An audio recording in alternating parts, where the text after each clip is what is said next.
call that radio. You call that radio TV. No. You call that radio TV. We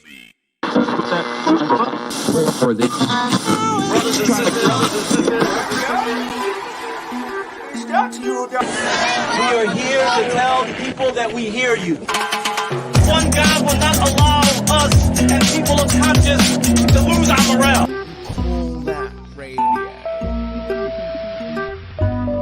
You call that radio. Tucking on my heels, out of sight. Bust up a bar garage.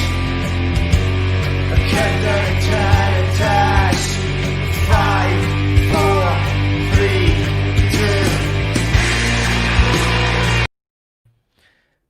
Good evening. It's Friday. Welcome to You Call That Radio TV. Tonight with Bonnie Prince Bob of Discontent in the house. So buzzing for that one. And it's also, you know, normally we're competing with the Friday night pubs, but there is no pubs after 6 o'clock in certain places. That is, of course. So I think we'll be talking a little bit about that. And I know there's lots of you that just went and use that as an excuse to get extra pissed extra early. So if you're just joining us from the pub, welcome aboard. This is You Call That Radio TV. You've not really got a choice. It's this or nothing. If you're watching us on Facebook, Facebook's a load of piss, so go to youtube.com/You Call That Radio or go to twitch.tv/You Call That Radio. Just looks and sounds a bit better over there, and Facebook just keeps kicking us off. So tonight, I'm absolutely chuffed to finally get Bonnie Prince Bob on the show. Really amazing political satirist, writer, and all sorts. So I'm really interested to hear what his take on everything is. And yeah, hit the share button. If you're shouts to the patrons, if you enjoy these shows, you can support it on patreon.com/You Call That Radio. And yeah, let's begin the show. It's been one that's been long overdue. Bonnie Prince Bob. You call that radio. You call that radio TV. No. You call that radio TV. This is You Call That Radio. Bonnie Prince Bob, can you hear me? Yes. Thank you very much, man. It's good to see you. How are you doing? I'm all right, mate. I'm all right. I'm actually reasonably proud of myself for ignoring all the messages. I got a couple of messages, not all the messages, I'm not that popular, but a couple of messages inviting me out for a last pint before. Well, I mean, it's shut for 2 weeks, the pubs down here, but maybe they won't open at all for the winter. Who knows? So it was like there was that temptation just to go, come on, let's just do it one more time. Get comfortable. I'm on a soberish October vibe, man. I just thought the pubs are shite. There's no music, so you know what's my excuse for going to the pubs? There's no live gigs, mate. I'm all about my live music in my clubs. There's none of that. So it seems like this is if I can't no drink now, then I can't no drink at all. Are you having a drink? I'm not having a drink. No. At all? I'm off it, man. I'm off it. Well done. I'm not saying forever. That's not how it works. But you know, I just don't see the fun in drinking for home, and I don't see the fun in drinking outside anymore.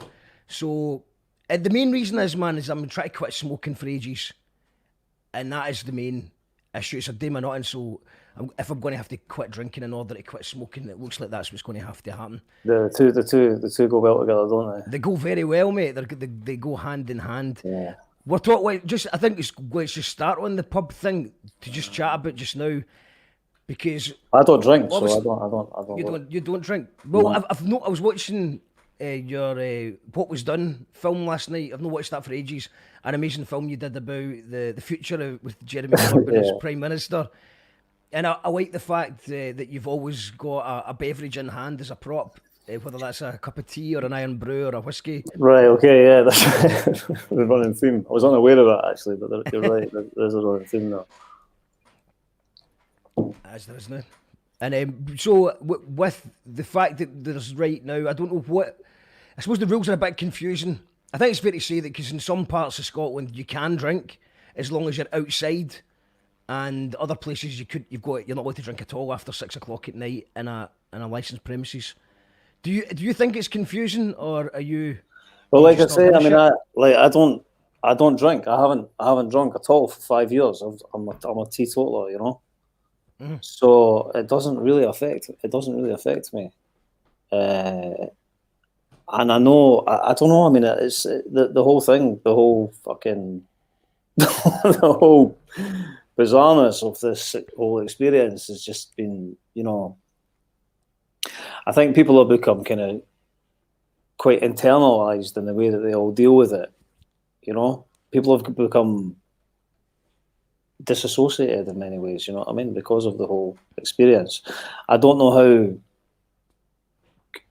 how communal the pub experience has been particularly been for people who are used to having that all the time. I think once it came back in and I heard, like, you know, there was no music and it's like a fucking weird atmosphere in the boozer, you know. So I don't know, you know. I went to meet a friend in a pub a couple of months ago when they opened or whatever, and he was sat about 2 feet from the door when I went to go in the boozer, and the guy was like, fucking wait to be, and I was like, my mate's just here, and he's like, put your mask on when you're going through the bar. I was like, I've not got my mask on, and he looked at me like I was fucking, like, you know. I just walked out again. I was like, well, fuck that, you know. It just was a dull atmosphere, a dull vibe, you know what I mean? I was like, I'm not going to stay in there. Well, it's been a tough time for pubs, no doubt, because the whole point of going for a pint, well, I mean, normally if I'm going for a pint, it's because there's some sort of live music, maybe before or after going on. But when you take, there's no live music, but going for a pint, there is something nice about going for a pint. And of course, and having some music in the background. But when you take music out the way, and the whole point of fuck it, I'm going for a pint, there's a feeling of fuck it. And the idea, you know, of having to wear a mask and then going around following, you know, painted arrows. And no, it's a massive the way and signing your name and address and fucked everyone up. Even if you go for a fucking bacon roll, you have to sign your name and shit in places. You know what I mean? It's like, it's kind of like the whole thing is difficult for everyone. It's a fucked up situation. There's no two ways about it. You know. I feel for the young team, like, you know. I mean, I feel for the youth. I'm sure they'll find ways to circumvent. Always, you know what I mean? That's what being young is about, isn't it? Really, do you know what I mean? Is this camera working? It looks a bit. Yeah, that's fine, man. Is it not a bit? Sure. Yeah, I mean, well, I think it's weird. The media are trying to make a scapegoat of young people. I mean, what people forget. I mean, what do they expect 18, 19, 20-year-olds to do? Yeah, it's nonsense. It's nonsense, you know. I think that I was talking to my mate the other day that he's like a techno producer. He's a young, brilliant techno producer, actually, and I was saying, like, you know, hopefully it'll mean the return of the kind of illegal rave, you know, the sort of fucking in a forest, on an island, whatever, do you know what I mean? And it might be the end of the sort of Instagram pectoral implant kind of club scene and stuff that seems to have appeared over the last 10 or 12 years, you know. Hopefully, I think that there might be, you know, I don't know how responsible that would be. Do you know what I mean? But I don't know. You know, I mean, I hope the youth will find a way. You know what I mean? So I don't think it'd be a bad thing for loads of fucking parties to occur in karate places and stuff. You know what I mean? And return a bit of the music vibe back that seems to have been removed from. But obviously, I feel for you in that, because I clocked a little bit of your. Can you change this so that I'm not looking at myself? Hard as it might be to believe that I'm not a fucking rain cunt, like, you know what I mean? It's like, I prefer to see you, Mark, like, you know. Right. Okay. I think that. What was I saying there? That the fuck was I saying there? We're talking about the youth will find the way Yeah. illegal raves, the parties popping No, up. so that's what I was saying. I know that I clocked a little bit of you doing your talk about the We Make Events thing and stuff like that, Yeah. you know. And I did get a sense of like how fucked that is for everyone in that industry, and it's really bad. It's not fun at all. Do you know what I mean? If you're involved in the events industry, and it's like this situation is fucking grim as fuck, you know. It is, and I thought that was interesting. Who was the guy that you were talking to in Glasgow that did all the PA hire and stuff like that? Who was that guy? that was Mackie. Mark Mackey. Was that Mark Mackey? No, Ian Mackie. Oh right, Ian Mackey. Right, okay. Ian Mackie. Right. Yeah, no, it was interesting what was So doing. it's So like, from what I clocked in it, I was like, fucking hell, man. You know what I mean? It's like you can sort of see how, and the stuff he was talking about, even he was talking about the kit that people were thinking would just end up getting recycled back into the sort of, you know, people that went down the tubes, that kit would just get recycled. He's like, that kit's going away, that kit's going to fucking Thailand and all over the place. Like, you know what I mean? It's not even staying in the UK, you know. So when things do come back, that like the ability to do things in the same way that maybe they've been done in the past, it's going to take a long time for that to come back, you know. So I found that pretty interesting, to be honest, you know. Yeah, it was 10 hours. I clocked that. It's a 10-hour special. It's on the Capture Works page, but and what is that Capture Works place? Is that a place? So Capture Works was just a warehouse that kept all the PA equipment that's now getting sold off. Right. Okay. And now it's been turned into a kind of TV studio. So I'll actually maybe play a wee tune from it later on, because we did a live stream gig from there with Bomb Scare, the Twistettes, Colonel Mustard, and it was in a Gyro Babies acoustic as well. Yeah. And we did a live stream from the place, and it's amazing, man. They've done a great job, and I think we're going to do another one at Halloween. Yeah. But it's not a long-term solution at all. But it's good to just have a sort of a good night every so often. No, I first became aware of you after the referendum, and there was, or around about that time, and there was a thing about Alistair Darling's eyebrows. Do you remember that? Yeah. That was you and your mate? Is that Jackal Trees? That Jackal Trees. That's Jackal Trees. Yeah, that's. I was like, it's like, what is this? And that was when I think. I've never spoken to you. This is the first time I've spoken to you. No, that's the first time. Alistair Darling's eyebrows of mass distraction. That's right. Yeah. which was a 20-second long club smash, and I did a club anthem, and I did it live at George Square in front of, I don't know how many people were there. If you believe the Daily Record, there was 5 people there. Okay. If you believe the Yes Movement, there was 2 million people there. But I'll tell you what, there was a lot of people there that day. And I think someone filmed it and put it on Vine, and I never had Vine, so I don't know. But all I know is that I was a big deal on Vine for a day. But how big a deal, I'll never know, because I've got nothing to compare it to. But yeah, it was really about the independence time that I first became aware of your stuff as well. And I think it was maybe the Jim Murphy thing. Yeah. Savior of the Nation. Jim Murphy. The Union, Savior of the Union, Jim Murphy. And it's just like, I watched that back this week again as well, and it's just so funny seeing all these characters, all these pro-union characters have just disappeared, man. They've just absolutely vanished without a trace. Took their silver shillings and disappeared. This is what happens in politics, isn't it, man? You know what I mean? This is what goes on. You know, I thought Alistair Darling was just going to, and Jim Murphy were going to hold their hands through this tough time. No seen them. Where are they? Where's Alistair Darling's COVID response? You know what I mean? This is what we're waiting for. The nation's waiting for it. Jim Murphy to come out with a vaccine, the Jim Murphy vaccine or something. The Jim Murphy vaccine, fucking hell, that would be. I don't know if I'd be keen to take that, like, you know. Greasy saying, class tune, Nick Clegg's Face, that was another hit of that era as well. I don't know, I'm not familiar with that one. I'd like it was a certainly not many people I can see that the eyebrows of mass distraction, it wasn't just me then, it was an iconic piece that people are familiar with. It was an iconic, like I said, it was iconic in Vine. Or if you were in George Square that day. I remember you nailed it on the rhythm and that. And I was like, what the fuck Yeah. is this? This is mental. It was like, Don't Believe the Hype. We you ripped stuck off it on that the thing. end of a video. I remember you stuck it on the end of a video Yeah. where you were making beans, you got a tin of beans or something. There was some fucking mad shit going on. And I was like, what is going on with this? But for some reason, you were doing a cooking video. And I was like, that wasn't me, mate. That was Frank. That was Frank. Is this somebody He else? just looks a bit like me. He looks Right. like me. Okay. Let's see if we can find that tune, just so people know what we're talking about here.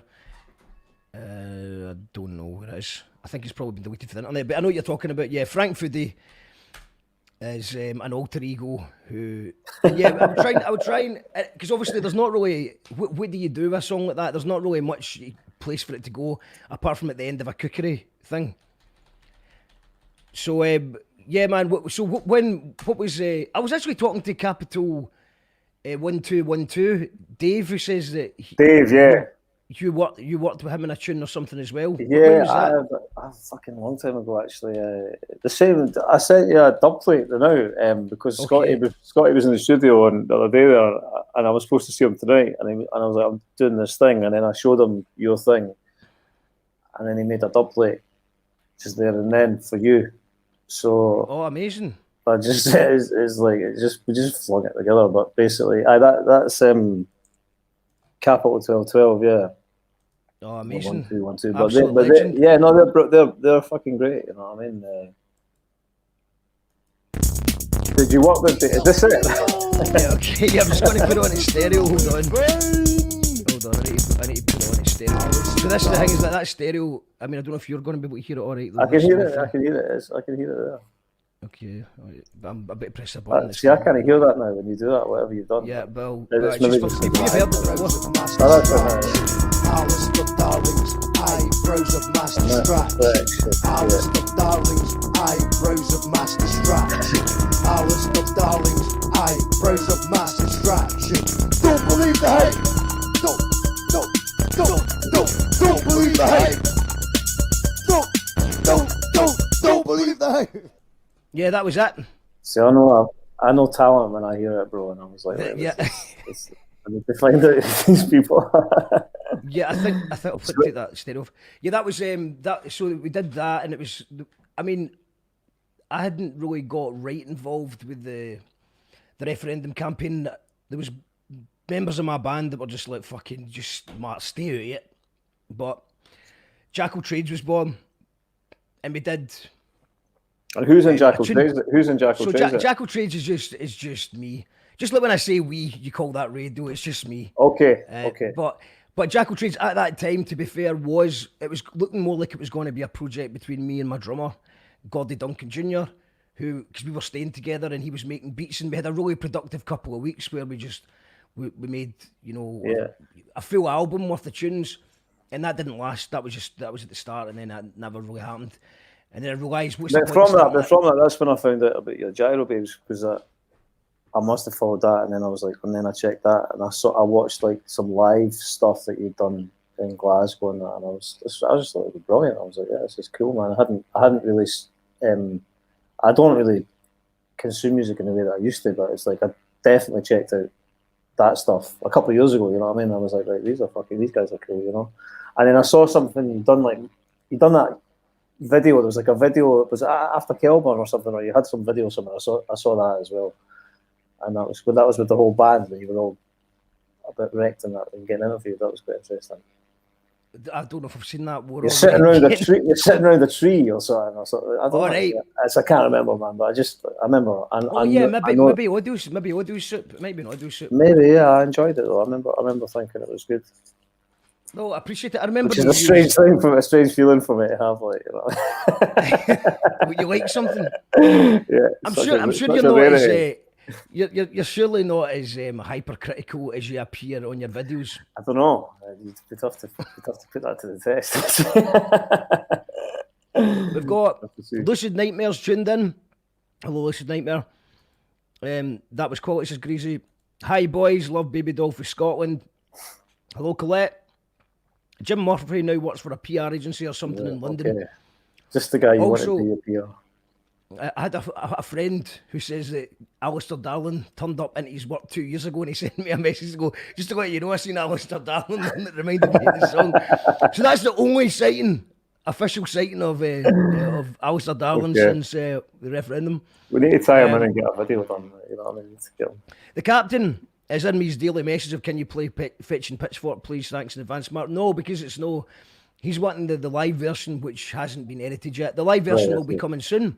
We did it at Capture Works, but we've not edited it, so I can't play you that tonight.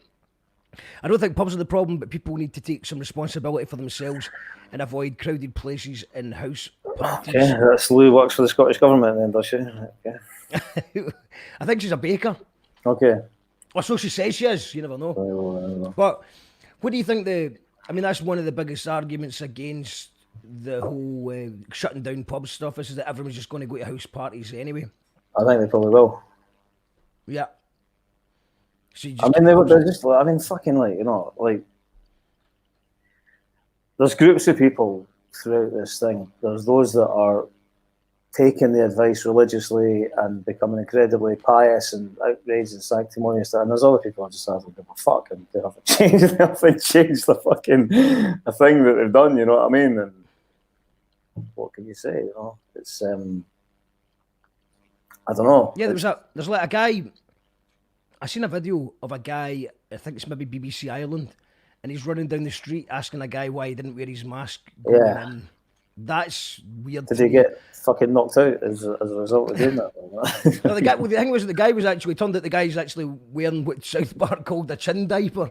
He didn't have a mask. He's like, no, I have got a mask. I have got a mask. Why didn't you put it on then? It's made for some fucking sartorial, fucking spectacular sartorial fucking displays in the streets. Like, you know what I mean? It's like the whole surgical mask under the chin and like smoking and the fucking, it's just like, fucking hell, you know, it's taking the mask off as you talk to someone. The whole bit, like, you wear the mask until you get close to someone, and then you take the mask off so you can talk.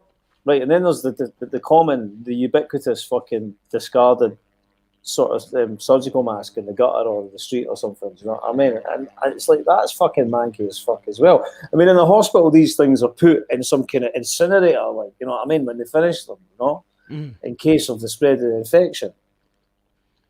They're just like on trees and shit like that, you know what I mean? And like lying around and stuff, and it's kind of they've not thought this through, have they? Well, obviously, well, some people would say that they have, though. There's been people on this show that have said for centuries this has been planned for centuries. Yeah, there's a lot of that. I've got some close friends that are maybe on that watch. Actually, I need to just send this link to somebody actually who's before I start. Well, you do that. What I'll do is I'm going to play the dub plate that you've sent me then. Let's play a dub plate. It's thrown together. It was just a nice wee thing. In fact, if you play a bit, I don't know what fucking sound like that. Well, let's just play it then. Let's just play it. Let's see. Yeah, it is. And oh no, well, do you know what? I'm going to need to download that and upload that because it's we can't play it off WeTransfer. And you need to play off the browser at the moment. Right, do you know what I'm going to play? I'm going to play something from your channel. I'm going to play the most recent video you did. It was just it was just almost like an advert for Discontent. Okay. And so it's like, just support Discontent, innit? I think so. Space Hugo. Right. I didn't upload any Space Hugo to YouTube, did I? I put that on. You did. Space Hugo 2, donor update. Oh, right, okay, that's right. The donor update, yeah. Donor update. Right, cool. We'll go for that, just in case people aren't aware. This gives you just a kind of brief glimpse into the world of Discontent. No worries. Go for it. And I'll just change the audio actually to stereo. And let us know if the volume's okay and stuff, guys, because I'm playing a bit with this new audio, which is supposedly making things. You know, I want to get on a moon rocket, and sometimes I want to get into a nice comfy 4-door family car that's not going to break down and run for miles and miles without having to think about it. Everyone's vying for your attention, me included. What kind of an impact has drugs had on your life? Well, it's very easy to indulge in hyperbole here, negative hyperbole. I don't want to do that. We're so politically bankrupt. We're so culturally bankrupt. How come they don't want to change the structure of power, but they want to go in and be in power? That place should be mothballed and turned into a relic, a fucking museum. Drugs have taken a lot from me. They've stripped everything I've had before. The monarchy is an ethical and moral perversion in this country. Our minds are under assault. The enemies of art are attacking us.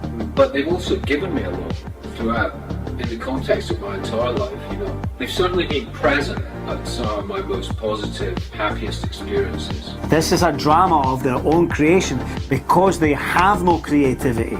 They have no vision. They have no ideology. This is a fact. And what drugs do you think it would be you regularly associate with those experiences? Well, there's no leaders.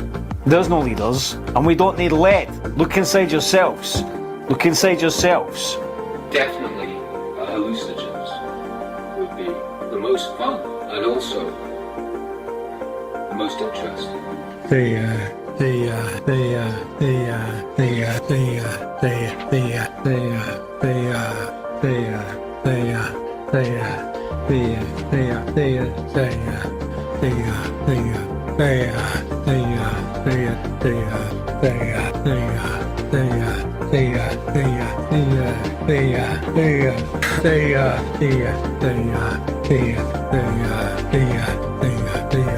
Thank you very much.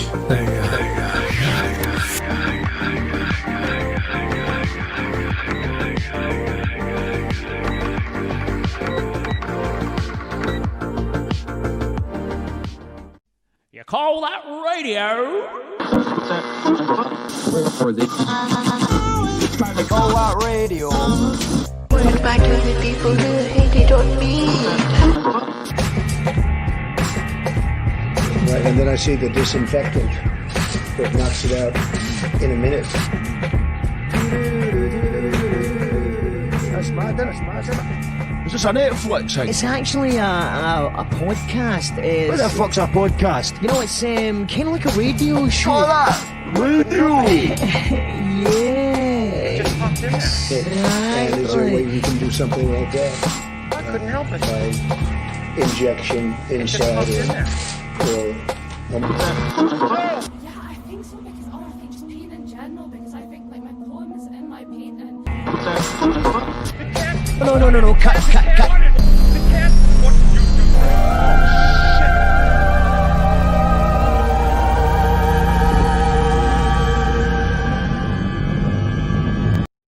It's Friday night, you should call that radio TV, and that is, although I might need to check the audio here, hold on, have I changed that? Audio update is, Quick that. Colin says, That's it. the audio is perfect when you go to stereo, your vocal jumps to the left speaker, Prince Bob stays centre. So yeah, what I need to do is I need to switch to stereo when I'm playing a thing, and when I'm not playing a thing, I just leave it as it is. I think I figured it out, Colin. Keep me right though. Preach Bob says Lucid Nightmare. True Ground Our People says Colette. And nearly everyone my son's age group just think it's the flu. Best one I seen was a couple at a restaurant was a slit cut in the mask so they could eat. Yeah, man. I mean, it's there's sort of, I think there's wildness on every angle possible right now, and I think people are they're just cracking a bit. There is no end in sight at the minute. It's a sledgehammer. That's the main problem. I mean, the blanket measures are not fucking. Well, I read that Aaron had no cases, so why does Aaron have to shut the box?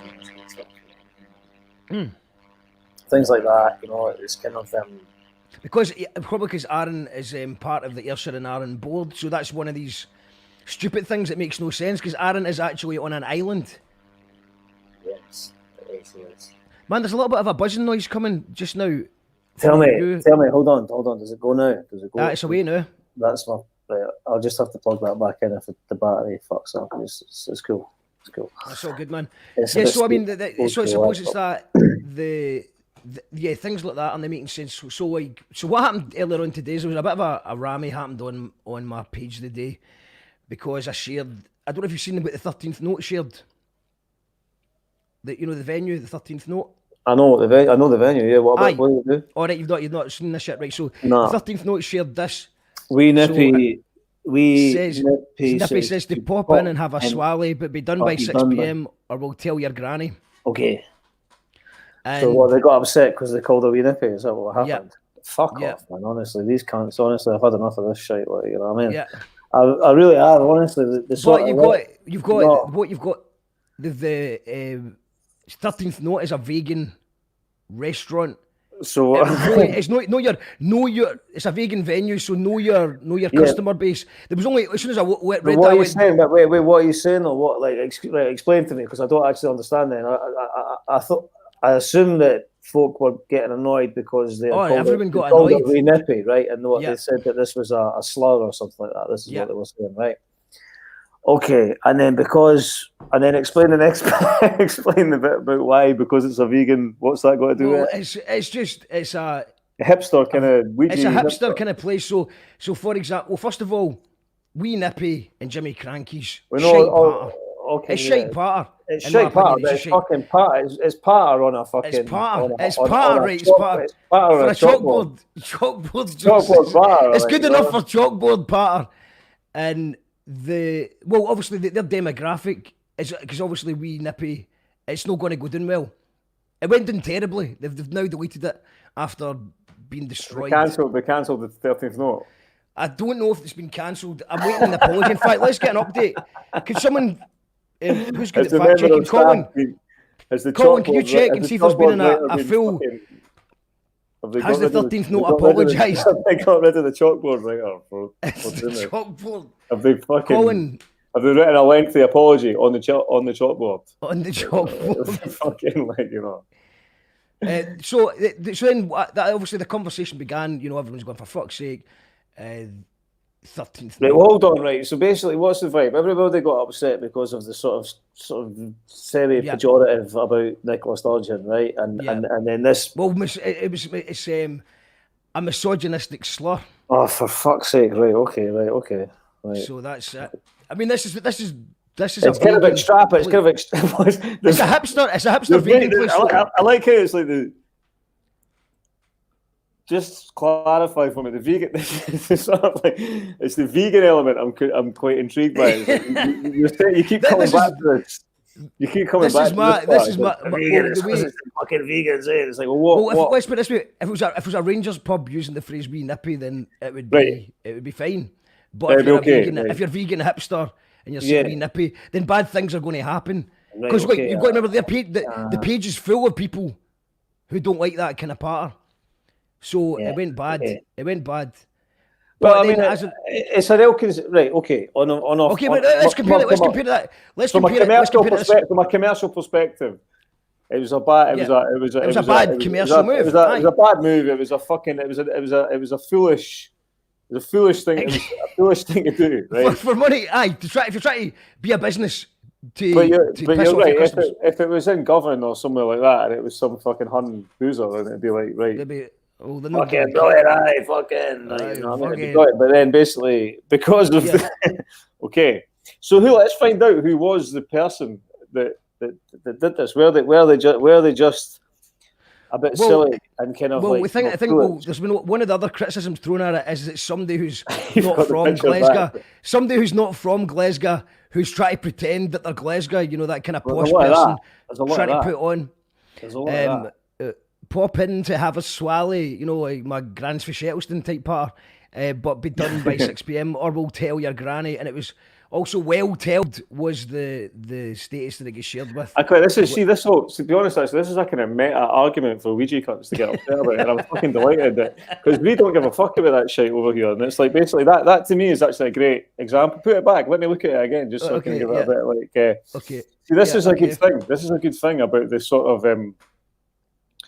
about the argument about who owns Ouija patter, right? Good. I'm glad that they're all upset. I'm glad you're all upset about that. None of us give a fuck about that. Like, you know what I mean? Fucking, that's a Glasgow problem. So basically, I can't. The Glasgow effect. This is the Glasgow effect. It's true. I mean, I genuinely can't comment on that. Yeah. On that, I don't know what that is. I don't even know what any of that is. Right. I don't know. It's a different language. It's a different language. Pretty much. We're into What about this one? There's another there one are today. 41 jobs here. 3,000 plus artists perform here annually. Where this is King Tut's, okay. King Tut's. Now, well, you want my opinion on this? Yeah, I want your opinion on that. Just looking at, well, I mean, they've got a point, haven't they? I mean, it's like, it's I can't really, I couldn't say something negative about that, to be honest. I think it's like, what are they wanting? Some sort of redistributive kind of sort of measure made for their particular situation? I think so.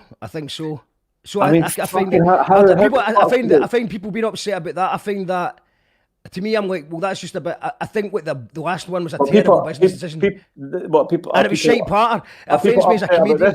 People are upset about this. People are upset about this, though. People are upset about this as well. This is legitimate. This is a legitimate right to be. Well, people are commenting and saying, well, Nicola didn't invent the virus. That's kind of one of the. But this is the problem, though. But this is the fucking. You know, there's a lot of strange kind of behaviour occurring because of this. There's a propensity in Scotland in this period of time, post-referendum, you know, in between whatever's coming next or whatever, do you know what I mean? To be there's an incredibly kind of like, you know, partisan mentality within a huge amount of people, and I'm not sure that that's a healthy thing. Well, in fact, it's not that I'm not sure it's not a healthy thing. It's not a fucking healthy thing. You know what I mean? These are politicians making decisions that have wide-ranging impacts. There's no evidence this is an unprecedented situation, but that doesn't mean that the decisions that they're making are the right decisions. And I think that a lot of it is debatable. And I think that when you have people like this, these people are fucked. Their livelihoods, their entire situation, their entire structure of their existence is fucking being massively fucking impacted. And so I have a lot of sympathy for that woman that's standing there with that sign, to be honest. Like, you know what I mean? Yeah. I have a lot of sympathy for people like that. I can, like I said, the last one, I just thought, shite patter. And that's know your and know your audience. Yeah, you're right there. But like I said, it was a terrible. But the last one was some Ouija shit about Ouija platter and everything. This is more serious. This is like a genuine thing. Well, this is quite. This is simple. Some vegan cafe. There's a cafe in. There's a bit more controversy. There's a bit more controversy at this one. Keep it. Okay, right. Okay. All right. Okay. Okay. It's just a trick question. No, not at all, man. Because this is. She's a Tory candidate for the next. It's Jim Murphy in a wig and a mask. Surprise, no. It's apparently Jeff Ellis is in the comments arguing with everyone, saying that long COVID isn't a thing. You know that the long COVID that's affecting young people's. Wait, who's Jeff Ellis again? Jeff Ellis, he runs DF concerts. Who opens King Tut's. Tea in the Park. They win Tea in the Park. King Tut's. Wait. He's the guy that got £1 million off the Scottish government, right? Well, he gets money because he's a rich guy. He gets money. He got he should never have got that fucking money for Tea in the Park. That was a load of shit. What the fuck was that? Like, fuck off. I mind making a Photoshop with him. I know the guy you mean. And I made a Photoshop up at the time just because I was like, this is a load of shit. So what's he saying though? He owns this, does he? He owns King Tut's, so he's saying that allegedly he wants more money.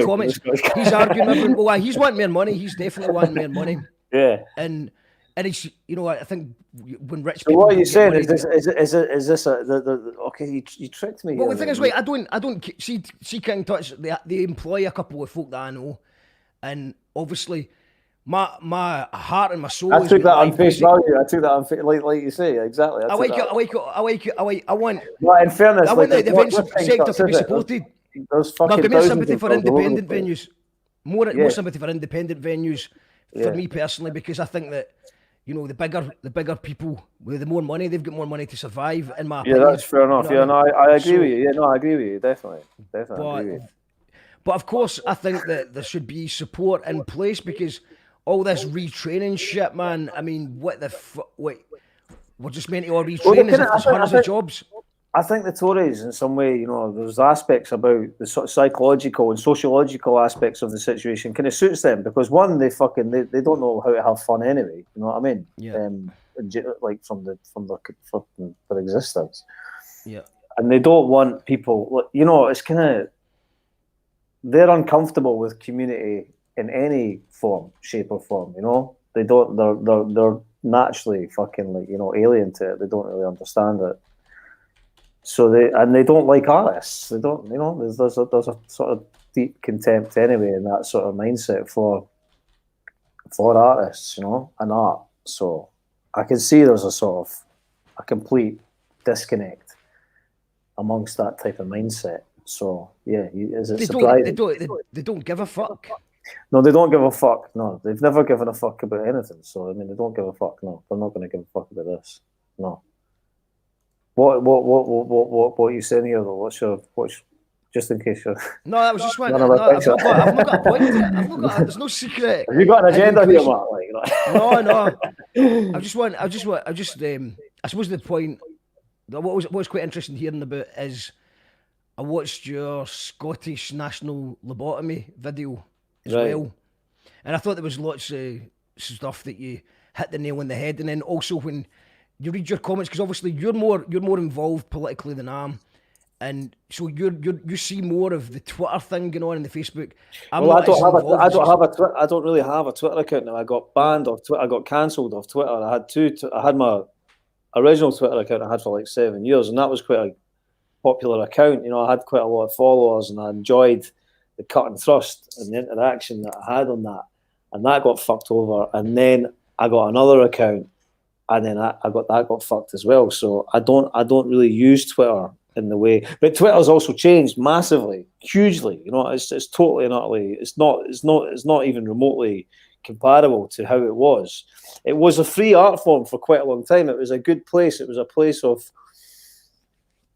it was a funny place. It was a place with all different types of characters, and I used to equate it to kind of like it was like a pub toilet, that folk was just coming right on, and then someone else would write on that, and then it was just, of course, you would have offensive stuff, but in amongst it, it just was this kind of like realm of kind of like and then it's just become this kind of gentrified kind of place where everybody's outraged and upset and fucking going to report everybody, and it's just like, oh, get to fuck, you know what I mean? It's lost all of that bite. It's lost all of that amusement that I had to, So even if I had a Twitter account now in the way it was, I don't know. The whole blue tick thing came along, and they all started licking each other out, and that. Well, that's a bit crass, but they became fucking incredibly fucking like just blue a sort tick, of eat out, gaggle. It's like, you know what I mean? It's like, oh, we're on the blue ticks and that, and it's just the sort of level of fucking dialogue just becomes really shite, and the whole thing is just like. There was a moment about a month ago where all the blue tick accounts got banned from posting for a while. And why? What happened there? It was a mistake, or a hack or something. Well, no, it was Twitter deliberately did it because I think people I think it was like Obama, Bill Gates, just Elon Musk, millions of the sort of the people with the most followers, lots of people with the most followers, all shared the Bitcoin scam. So someone had gone into them. I remember seeing something about that. So to be on the safe side, they banned everyone with a blue tick. So for a while, for one night only, the peasants ran the Raves. Back to how it was. I couldn't think of anything good to say. It was quite frustrating, man. It was like, this is the moment I might actually be seen here. Right, yeah. No, it's just changed a lot. I posted, what will we do? And nobody really had any good ideas. But the Twitter thing is, well, what I was getting about that is that obviously in the wider independence movement, if you say certain things, then you are either working for the union or... Well, do you know what I'm getting at? I kind of think I do, but I think that it's an interesting one. Like, my own personal experience of this is... It's quite a strange one because I don't know, man. I mean, it's like for a long time, I never really get people challenging me, to be honest, in the way that whenever I do something that's maybe more political. The other thing that's happened to Twitter now is that everybody communicates on direct messages, on private messages, and so it's removed from the public discourse all of the actual interest in conversations. So it's kind of redundant. It's like what actually is revealed publicly and what actually occurs privately are very different. Conversations are very, very different, you know. I have quite a lot of laughs, actually. People say, I've got a couple of people that I speak to in private message, and they're normally just like sending me tweets of other people and slagging them off, and they're really, you know, and that's really funny. But all of that used to happen in the public domain. But that doesn't, so everybody could see that, but it's not acceptable to talk like that now. It's not acceptable to, you couldn't do that. You couldn't have those conversations publicly. So it's kind of made it's like kind of redundant. It's just like, this is just like text messages, you know? And so I don't know. It's all a bit weird. But sorry, go back to your point. What were you asking about the Scottish? My point is like, so for example, one of the things that came up was, you know, when somebody was slagging, someone says something against the way Sturgeon or SNP are handling the pandemic or how they're dealing with it. If you say something that sounds slightly critical of it, you're met with, what about the Tories? But you know, it's like you cannot say. There's no critical for example, something that I say, something that I feel strongly against is the banning of background music. The fact that we're the only country to ban background music. That's a ridiculous. That upsets me, and I don't think there's any good science that backs up. There's no science to that. You're right. Again, I mean, like I said, I don't drink. I'm not in boozers a lot. You know what I mean? But I think you're. This is just a Scottish decision, is it? This is just a Scottish thing, is it? Yeah, it's just only in Scotland. It's fucking ridiculous. There is no science for this. And the reactionary defence of it to kind of like, you know, yeah, that's just nonsense, you know. But you have the problem is like you have this. Well, it seems like there's a link that if you say, I think there's the background music. You're a unionist. You're suddenly you're a unionist and you don't want independence anymore. Yeah, exactly. You're a Tory. You're a fucking Tory. You want background music. You're a Tory. Where does that type of dialogue happen? Is that on Facebook and places like that, or just in the street? It's more the extreme. I mean, this is more extreme examples on Facebook. No, but I don't know. Nobody really talks to me on Twitter. I don't really use Twitter that much, unless someone tags me. I've never used Facebook, and I think I'm probably a lot healthier for that. You know, we shouldn't use any. We shouldn't use any of it. You're right. You're right. We shouldn't use any of it. That's true. I think that there's no two ways about it that the people have dispensed with. I don't think even prior to the referendum, people were particularly that, you know, the sort of critical analysis of politics was particularly great anyway. But post-referendum, it's just become totally partisan. And it's just like football teams or something, do you know what I mean? And there's very little willingness to be honest or you know, to look at things or to scrutinise things, you know, in an objective fashion, which is just a disaster for progress. There's no progress. You're not going to get. Do you think this is just a problem by having political parties in general? Yeah, political parties are a scam. Because if everyone was going up as an independent, you'd be able. If everyone was an independent, you should vote for independent. Even in this coming period, like right now, right when everyone's like, "Oh, it's brilliant! We're getting a full SNP next year, and it's going to be." It's like, what? Brilliant! We got a one-party state and no fucking opposition. That's fucking great. You know, it's like it's mentally, you know, it's not a good thing at all. People should get decent independent candidates who are like pro-independence, whatever, you know what I mean? Vote for them. This is exactly the time where the SNP should feel heat from the internal mechanics of the Scottish politics, right? The Scottish political base, the electorate. Scottish electorate should be really putting pressure on the SNP. You know, there's far too much supine kind of like, you know, just comfort with this. The SNP are a recruitment agency. They're a recruitment agency with a PR wing in them. You know, a pretty effective PR company. You know, that's what they are. They're a neoliberal political party. They've got no sort of bold vision, ideological vision. The strange thing I think that you see people doing is like, Scottish Labour got found out in the referendum, and rightfully so, right? They got, they've been coasting on it for years. They've been taking the piss for a long time, and they got found out through that experience. But the idea that you now sort of throw your sort of, if you've got any sort of socialist sort of credentials to your political perspectives or otherwise, you suddenly throw your weight behind the SNP, that's just even more stupid. That's crazy. If you don't, you ask somebody, who represents the working class in Scotland? The answer to that question is there's no one. There's no political party represent the working classes in Scotland. This is not acceptable. I think the biggest problem is that if you're in a party, then you've got to toe a party line. Of course. So, for example, or even if you're just a member of a party, if you've got your football colours on, because that's what it is really. So it's like if someone, say for example, someone has an affair, you will say things like, if it's on your side, you will say, let's wait until we've got all the information. Let's not be hasty. Well, if it's the other side, then it's like burn them at the stake. Of course, yeah. Get them out. Instant resignation.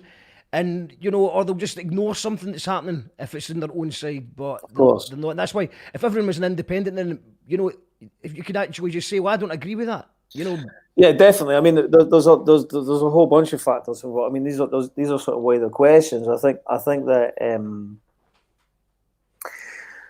even like the party politics is not, it's party politics as a scam, It's a scam, That's I could. What's this? Somebody saying party politics? As a scam. Yes. You said it. Peter Joy. No, but it is a scam, and it's what's kind of like weird is that, see, when the lockdown happened, I had kind of like some bold intentions with what I was going to do creatively in terms of what I was going to do with the channel and stuff, and then a few things didn't go into place. But what did happen was I kind of went into a very intense period of research, which is what I've done a lot of writing. I've been doing a lot of writing and a lot of reflecting and a lot of thinking on stuff, and I'm pulling together a body of work and a sort of, and I'm trying to figure out how I'm going to try and get this made, and what form I'm going to make it, how I'm going to try and raise the funds to do that, all of these type of things. But it is a kind of like deeper investigation into the sort of structures of what the entire sort of political spectrum is, and it's based in Scotland as well. It's basically, I'm basing my perspective in Scotland, and I'm looking very analytically at Scotland and wider questions of Scottish identity, of Scottish politics, of the structures of power and party politics and all of these things. But fundamentally, the question is about capital and about capitalism, really. Do you know what I mean? And about what it is, how it operates, what's going on there. I guess the COVID thing has crystallised a few factors to do with that as well. And it's clear that if we have political parties that are just kind of like basically servants of capital, which is what they are. The SNP is a political party without any political ideology past fucking like, we get into power and then we do stuff with capitalists, and we deal with business, and that's how it is. This idea, this brilliant kind of ridiculous statement without any sort of evidence or any further thought to it is like SNP is the vehicle to independence, and we get independence and then all bets are off, right? And then it's going to be like this halcyon fucking, it's like, this is fucking mental. This is the talk of like mental people. It's like what you do. Just to clarify, do you not think there's any truth to the fact that SNP is the best vehicle for independence, and then after independence you can be able to vote for a Green Party? Well, that's theoretically the case. So let's think about that then. Let's analyse this, right? So where are these new parties going? Where is this new political movement going to emerge from post-independence, right? Because right now you've got a political party that's massively dominant, right? Who have all the connections in the sort of established ranks of Scottish society. That's the upper echelons of Scottish business, of the networks that are all in place, you know what I mean, of how they go about it. They all know each other. Scotland's a small country, right? Scotland's a small country. It's a nepotistic little fucking country with all we fucking all right, mate, backhanders, boom, boom, boom, the whole bit, right? It's like the way that the structure is, it's like the people, the opportunism that already exists in that structure and that superstructure of the power structure and all the rest of it, that doesn't just disappear at the point of where independence happens. What's most likely you're going to have happen is that the SNP will split into two parties, potentially.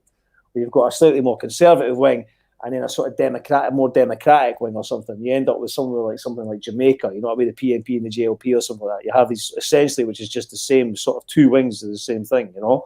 One slightly more, it's got more sort of like, pays lip service to more social policies or something like that, you know. But there would be a whole bunch of immediate problems and reasons as to why they still had to maintain hegemony over the political situation, because it'd be the nascent days of the nation. There'd be all kinds of reasons as to why there would be this sort of early building process of how everything would have to be put in place and all the rest of it. So the idea that suddenly, that you're going to have some sort of like the SNP will drive the country to independence, and then we get to a state of independence, and then we have this kind of. I noticed this guy. There's a guy on Twitter he's talking about like some rainbow coalition, like that's going to appear. You know, this is nonsense. This is nonsense. It's like this is the Ross Colquhoun was tweeting the other day. They're all like ejaculating onto Twitter about the fact that business was excited about the fact that he was excited because CEOs said that being independent wouldn't make any difference. And he was excited about this. And it's like, great. So capital's completely fucking indifferent what your flag is, right? That's brilliant. It'll fucking ram you regardless. That's basically it's like you're getting rammed regardless, right? Cool, yeah, brilliant. Be independent, no bother, right? Cool. Minimum wage, fucking whatever, less than that, fucking boom. 0 hours contracts, whatever the fuck is going on there. Do you know what I mean? It's like the idea that this is something to be excited about is fucking ridiculous. This is embarrassing. But they're so locked into this capital consciousness of how they operate. They're so kind of excited by business and big business and all the rest. They're selling off. The SNP built their entire sort of fundamental structure of independence in the early days on the campaign of it's Scotland's oil. You had the iconic image of Margaret Thatcher laughing, and they're going, there's no wonder she's laughing, it's Scotland's oil, right? The SNP have just put out all Scotland's natural energy up for sale to private capital. They're just flogging it all off now. They're flogging off all of that to private enterprise. So it's like this is the same doing this. This is the same thing. John's just talking about the wind farms. Yeah. What's he saying about them? He says, I was very, very drunk. He's saying the wind farms we will be powered completely by wind farms by 23, and he says we as in the Great Britain. I think. Yeah, I mean, they got I don't know about this stuff. I mean, I'm not an expert on the energy field. What I do know is that I saw the people who know about this stuff, like Jonathan Shaffel and these type of people. They're on the ball with this kind of stuff, you know, and they're going like they're selling off all this stuff. You know, they're just like, you know, doffing their cap to capital. You know, brilliant, cool. But the idea that this is going to build a more egalitarian, equal society or something like that, this is ridiculous. This is not happening under this tenure. Like, you know, that's nonsense. So I mean, what I want to do is I want to play a little clip just now from one of your videos, the Scottish National Lobotomy. Okay, if you want to play just going to play a bit of this just for people who might be new to what it is you do, and let us know in the comments what you think of it. Question: how is a monarchy-approving, capital-worshipping, crypto-conservative, neoliberal political party that is fraught with internal division, is controlled by a married couple and doesn't give a single f*** about the working class, going to lead Scotland to national sovereignty? It isn't. Analogies between religion and politics are 10 a penny. Simply put, blind faith in either can prove a reckless pursuit. But the difference between religion and the Scottish National Party is that religion is far more likely to deliver on its promises. Oh lads, some poor, the gift he gives us to see the absolute we are making of ourselves. When the dominant institutions responsible for the honest exploration, expression and reflection of a society fail to do so on account of political and partisan interests, the result is a cultural lobotomy. Scotland is a lobotomised culture. For the past decade, the cultural expression of this country has been carefully distilled into a tepid broth of cringeworthy exceptionalism. Scotland's amazing. There's no racism. Hackneyed stereotypes. A pure just pissed in your ginger. And insipid bourgeois drivel. Envy pulses, for you are gravid, and my uterus is but a chimera. Perhaps this is perfectly acceptable. I mean, it's not as if there are any significant tensions or divisions in Scotland, especially when it comes to issues of social inequality or the Constitution. Scotland said no! You're f***ing up! Personally, I would like to arrange for the people responsible for curating and developing our public and licence fee funded art and culture to be strapped to blocks of Lorne sausage outside the V&A and waterboarded with iron brew. But maybe the public are delighted that the SNP spunked £80 million of their cash to display vintage clothes and rococo furniture in a city with some of the worst poverty in Europe. But why does the state broadcaster and the government-funded arts establishment of Creative Scotland studiously avoid engaging with the actual social and constitutional conflicts that permeate every corner of this country? Because doing so would jeopardise the status quo. And the status quo is exactly what these institutions wish to maintain. Doesn't it seem odd that for a country so apparently intent on self-determination that we are not utterly awash with provocative and seditious works of anti-union, anti-establishment and anti-monarchy art? Or plays, dramas and films that explore the confused psyche of this castrated state? Why is the cultural expression of this movement so carefully stage-managed by the ruling party via a sanitised PR campaign? Go and get your jacket. For anyone who's not twigged what's going on here, I'll spell it out for you. The SNP have no intention of facilitating a referendum. Not now, and not in the near future. What did you say? Furthermore, any independence that these neoliberals are seeking would be akin to the formation of a corporate tartan state, a servile outpost at the behest of global capital, a bland, consolidated financial services colony, supine to the very banks that destroyed our economy in 2008. You won't pay a penny of corporation tax in Scotland. The SNP will never sacrifice the trappings of power for the uncertainty of independence. Now, the silver-tongued careerists of the governing party may well have been able to seduce vast swathes of the Yes movement into believing that it is they, and they alone, who can guide this country to the promised land of home rule. And there was a clear manifesto commitment in the SNP's manifesto that it would hold a second referendum. We have had a referendum. There will be a second one. We are on a journey, and that journey will reach its end, and that journey will be Scottish independence. But their rhetoric is wearing thin, and it is clear that there is scepticism brewing in even the most fortified compounds of Clan Unicorn.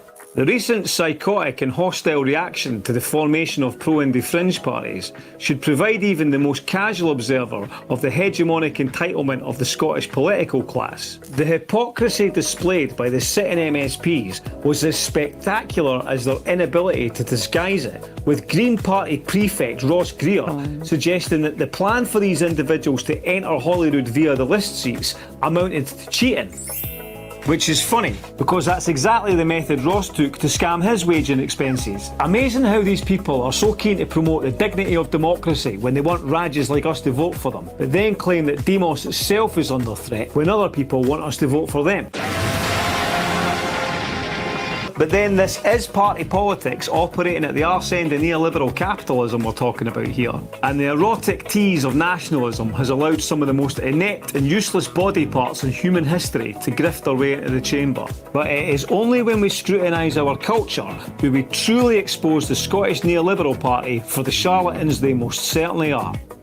You see, BBC Scotland's inability to address the reality of our socio-political fractures through its art and drama commissions is as predictable as it is painful. An undying commitment to Ouija pish and a union leash is lethal to Scottish artistic freedoms. But the Scottish Government's regulation of Creative Scotland into a neutered, subordinate tourist board subdivision is a crime against our national identity. Because whilst these two institutions conveniently look in opposite directions, the vacuum that is left behind is filled with haggis and shortbread shite, which suits the status quo. Because once you've climbed a mountain and had a wee whiskey and heard a bonny poem for a deed farmer, you'll not be thinking about silly things like health, or education, or jobs, or hooses, or how lobbyists are ramming their tadgers up 129 Holyrood arseholes.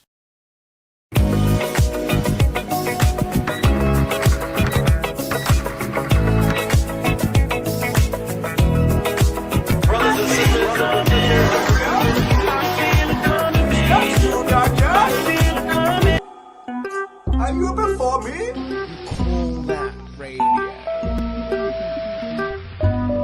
You call that radio?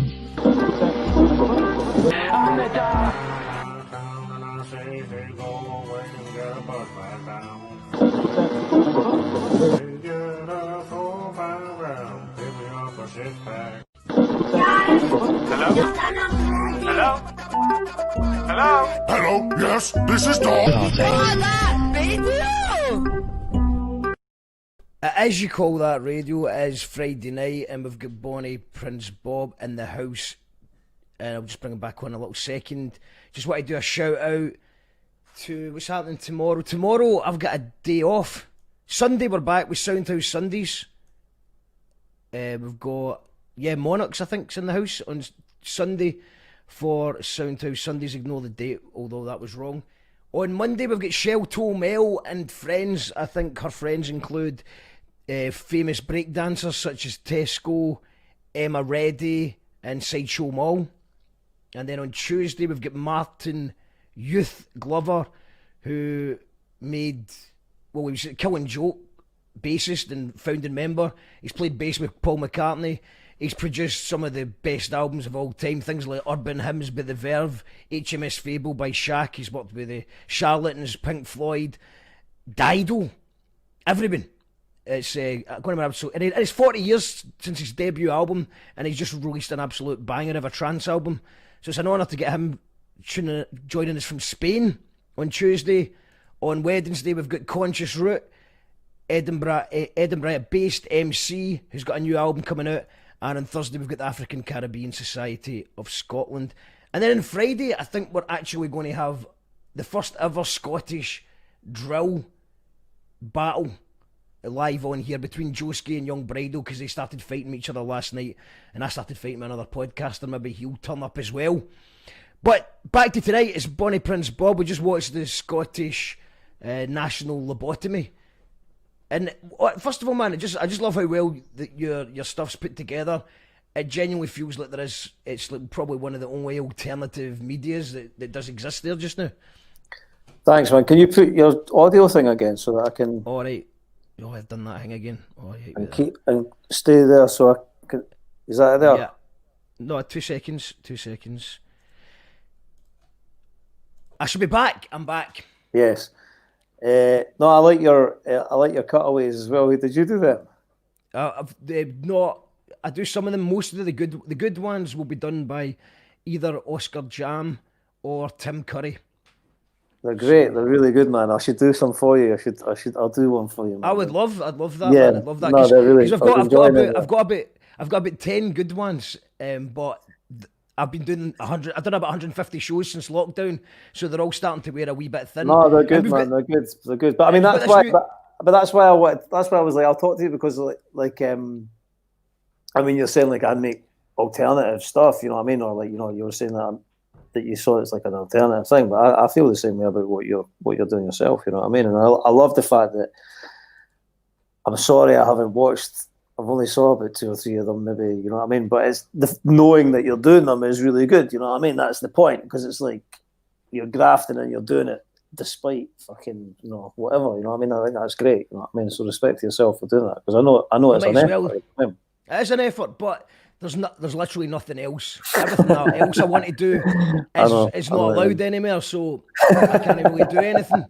And I'm not the kind of person that could just. I would love to just sit in a house myself and write. That sounds quite good, but it wouldn't pay the bills. So I've been lucky enough that people have supported the show on Patreon. Yeah, Otherwise, I'd be completely. Well, it's the same. It's the same with Discontent. It really is. It really relies on just the cool people that are there to sort of like do what they can and fling it loose. I'm just going to bring up your link just now. Is it Coffee or Kofi? Yeah, Kofi Discontent. I use Kofi/Discontent, and yeah. And I mean, I had wanted to try. I start like when I had my other Twitter account, I had started to do. I tried to raise some money because I was going to do like a regular broadcast thing, and I had a kind of structure and idea of how that was going to be, but I just didn't manage. I just never really managed to get enough loot in to do that. And whenever I've got loot to do something, I just kind of like go with what I'm impulsively going to make at that time. You know what I mean? So it's you can buy a gram. You can buy a gram of Discontent I'm for a £5. I'm 9%. I reduced it to a £5 when COVID happened because I thought I'll fucking I'll be. But it's. I must say, whilst I don't know if there's anybody watching, I don't know who's watching this. Do you have numbers of how many people are watching it or whatever? Yeah, we've got. I think we've got about 40 people tuned in just now. Well, that's impressive, right? But everybody, I should take the opportunity to say that it's hugely appreciated, the people that do support me, and there's a couple of cats there insist on keep throwing money at me, and sometimes I'm like, fuck man, stop it, but if they want it, fair play, but. It's hugely appreciated, and it's great that people do that, and they often send really nice messages as well, and it's just nice to know that you're doing something and people are into it and that they're willing to support you, because it's not easy to do stuff that's not just anodyne and safe, and so if you're making something that's very simple and comfortable, then you probably get the money you're looking for. But if you're making something that's provocative, or that you're not going to toe the line, or you're no going to sponsorship, no funding. It's difficult, I mean, it's difficult. Have you ever had any funding at all? I've never had a penny. I've never had a penny of funding. You were talking a little bit about Creative Scotland in that before, so yeah.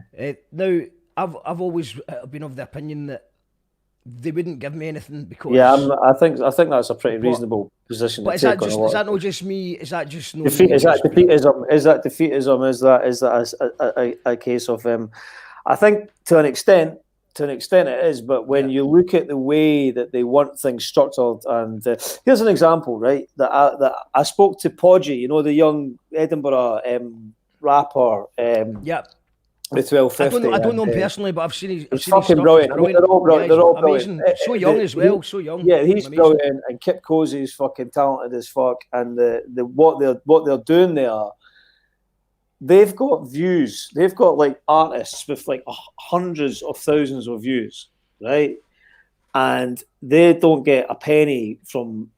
Now, Creative Scotland, or whoever it is, right, they've got artists that they get some fucking wishy-washy wee fucking box-ticking songwriter lassie, no disrespect, right, but, ends up with 500 views on our video after getting 10 grand to record an album that's fucking shite and all the rest of it. You know what I mean? It's like, it's just a standard play, boom, boom, boom.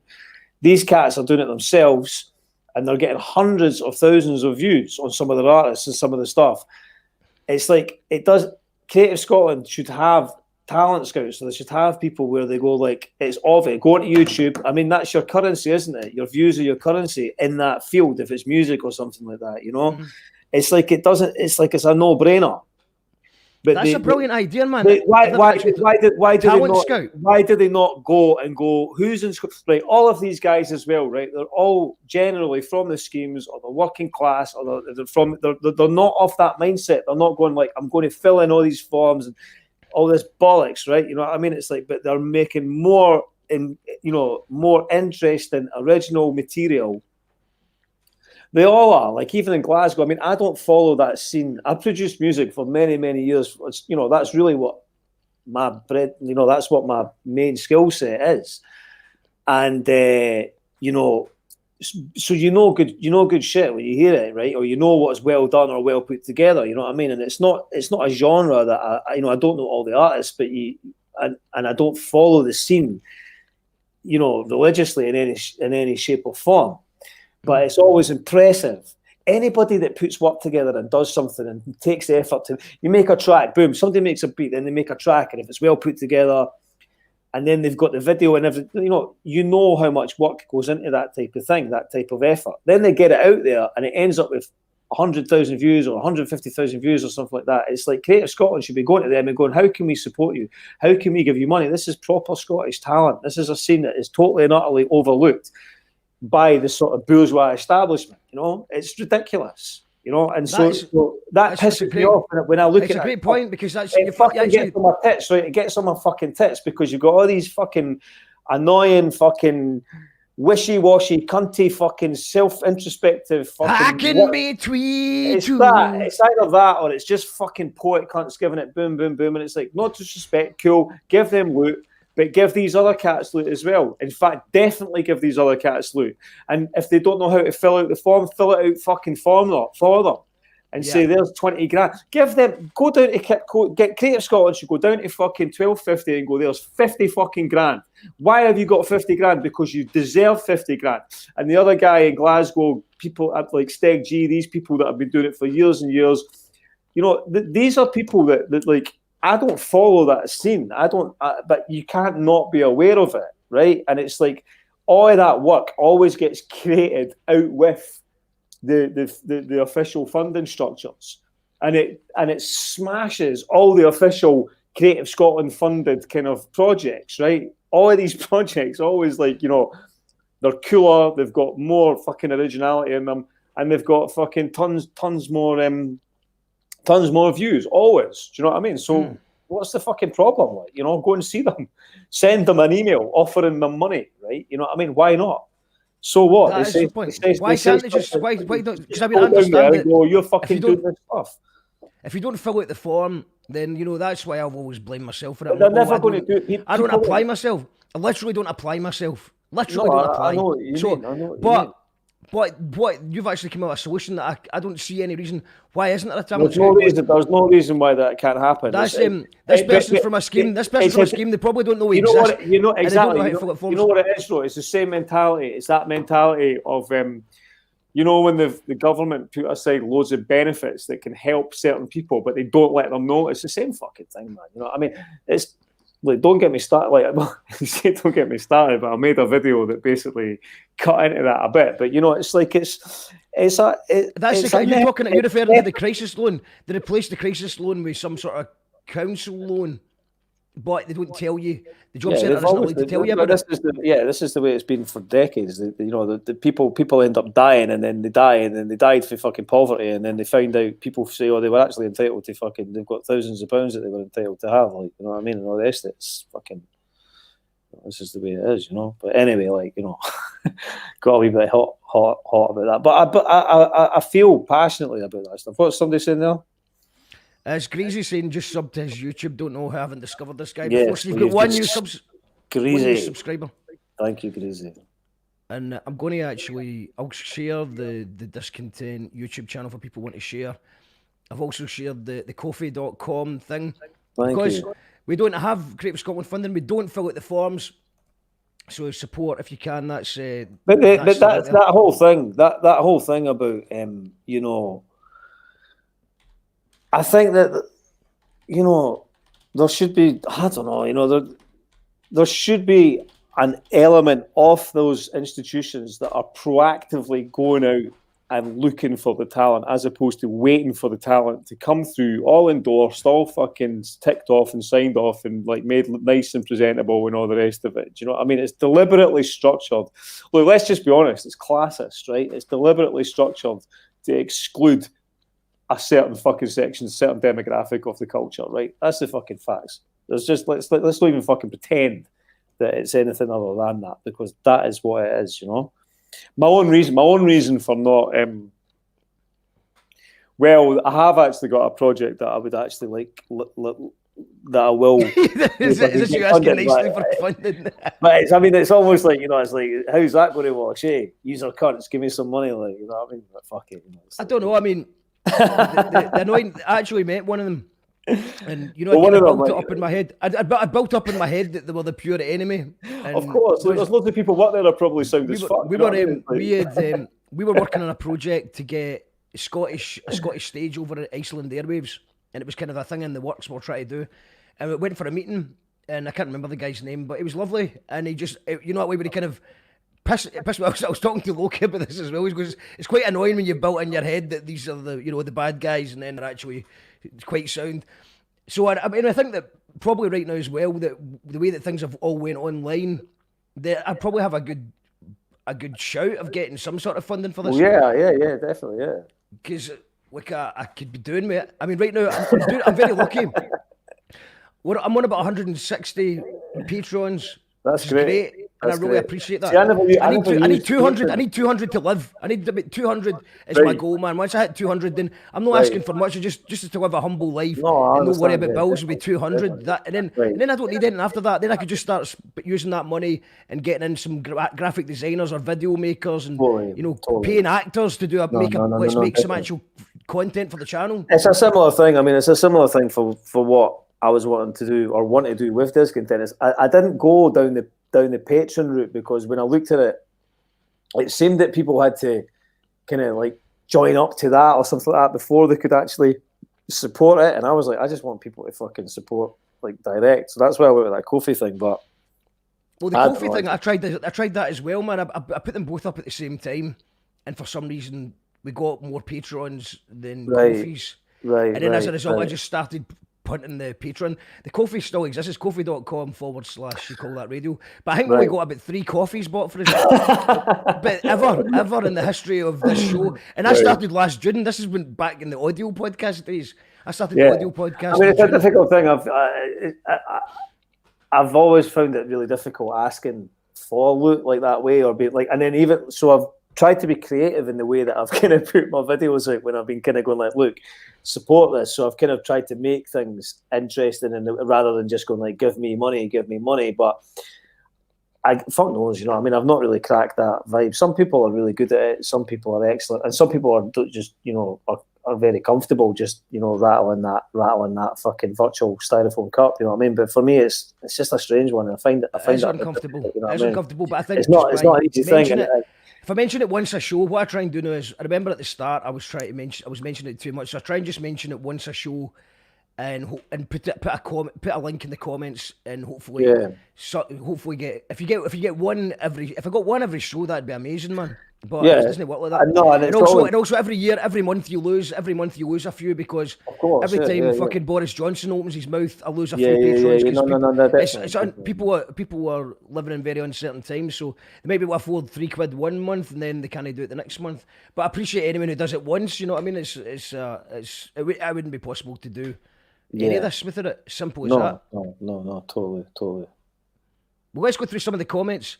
We got Greasy. It was like the warm home discount scheme when it first started. You're entitled to a yearly payment of £150 a year to help heat in your home in the winter. Government backed, but never promoted.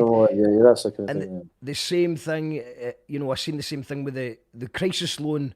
Was we've all had to use a crisis loan in the day, and it was a handy get out of jail card. And then now they've changed it to some sort of council thing that the job centre can't tell you about.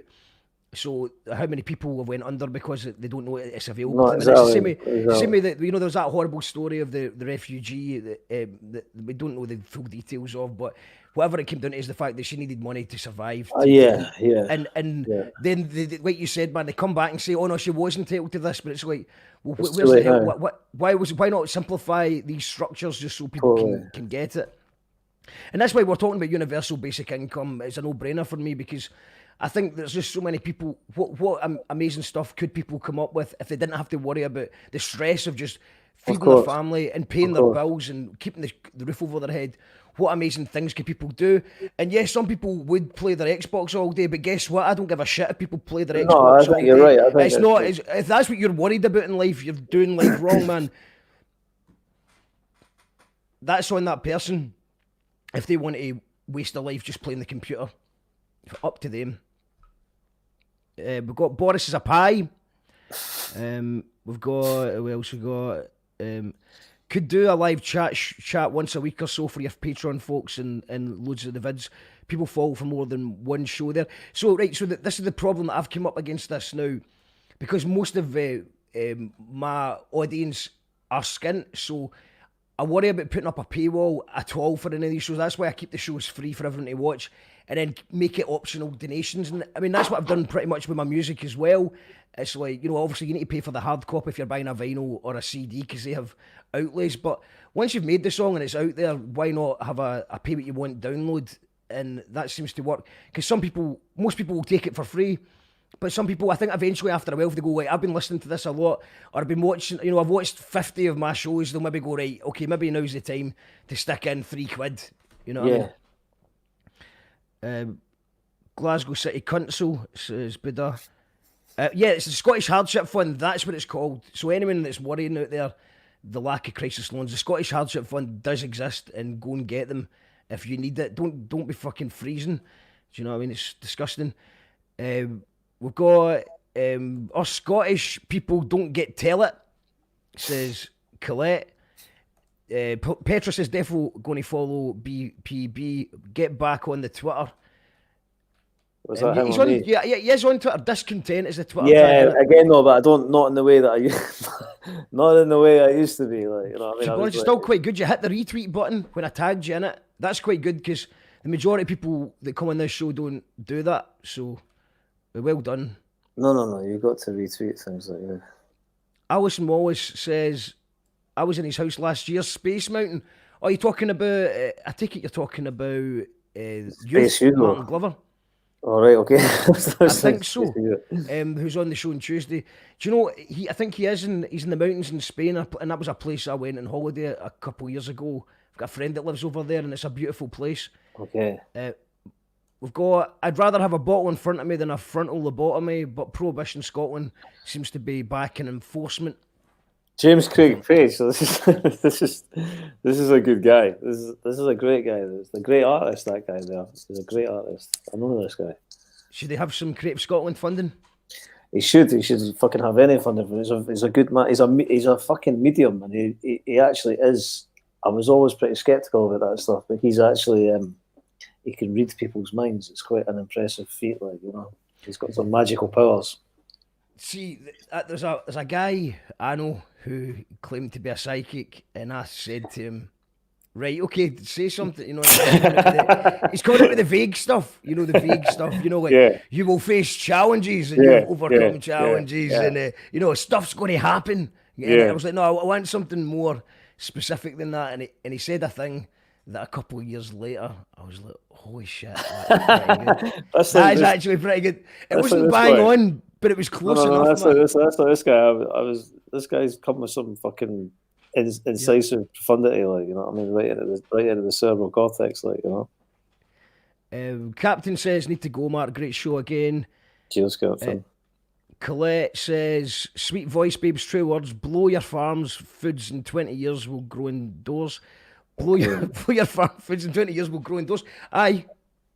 And less than the 3% of the energy used in this country. Houses very little. Petra says Shetland oil, and Shetland want to leave Scotland. Then what? Who knows? And I'm trying to see. Oh yeah, Lucid Nightmare. US divide and conquer football cause. No middle class representation. That's what USA needs. They've got people fighting over black and white, and the elites laugh all the way to the bank. And what else we got? Not even allowed to sing. It's all bullshit. When are you coming back to see the Cabbage Bob? No one can. Oh, it's Shearer. No one can see the Cabbage right now. It's I've lost all interest in football. Football's football, if you're a Hibs supporter, football kind of ended in May 2016. Like, you know, when we beat Rangers, it was kind of like that was the football that was it. We didn't need anything after that, you know. That end the football completed it, mate. It was like football completed once we won the Scottish Cup. It was like fucking that was it. It was like, you know, anything after that just seemed like a sort of like, you know, kind of didn't really have the same vibe, you know. Mark Francis enjoying the show while delivering pizza in darkest Worcestershire, England. This is another guy, Mark. This guy here, Mark France. He's a guy that got in touch with me. This is a lovely guy. I've never met him, but he sent me some. I've had some great conversations with him over the years. He's a guy, Mark France. Yeah, he's a brilliant guy. He's an absolutely fucking brilliant. He lives in Bromsgrove, and he's like a really brilliant socialist guy. And he got in touch with me after I made that Jeremy Corbyn film.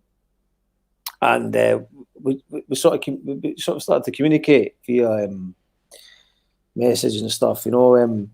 But a really interesting guy, and he'd gone to Cuba, and I've been in Cuba a lot myself over the years. But he was in Cuba like way back when they were sort of like still sort of in the late 70s, I think. You know, when they were sort of like having sort of socialist training camps and stuff that were still going on in that. You know what I mean? Before Jim Murphy saved the Union. Indeed, yeah. But no, he's a great guy, a really nice guy. Shout out to Mark, definitely. Petra says, "Get the medium on the show." Do you know what? I will get him on. He's a great guy. He's a brilliant, and you know, he's a sort of a good compatriot of Callum Easter, who deservedly got put on the shortlist now. Shortlist for Scottish Album of the Year. Yeah. Callum's supposed to be on this. Callum should be coming on this show soon. I think that. Good. Do you know Hamish? Murphy is trying to. He knows both of us, so he's trying. Right. Murphy really helped out with, you know, helping me getting the show sounding as good as it can with the microphone and stuff. Right. So who's Hamish from the? Murphy. He's an amazing DJ producer.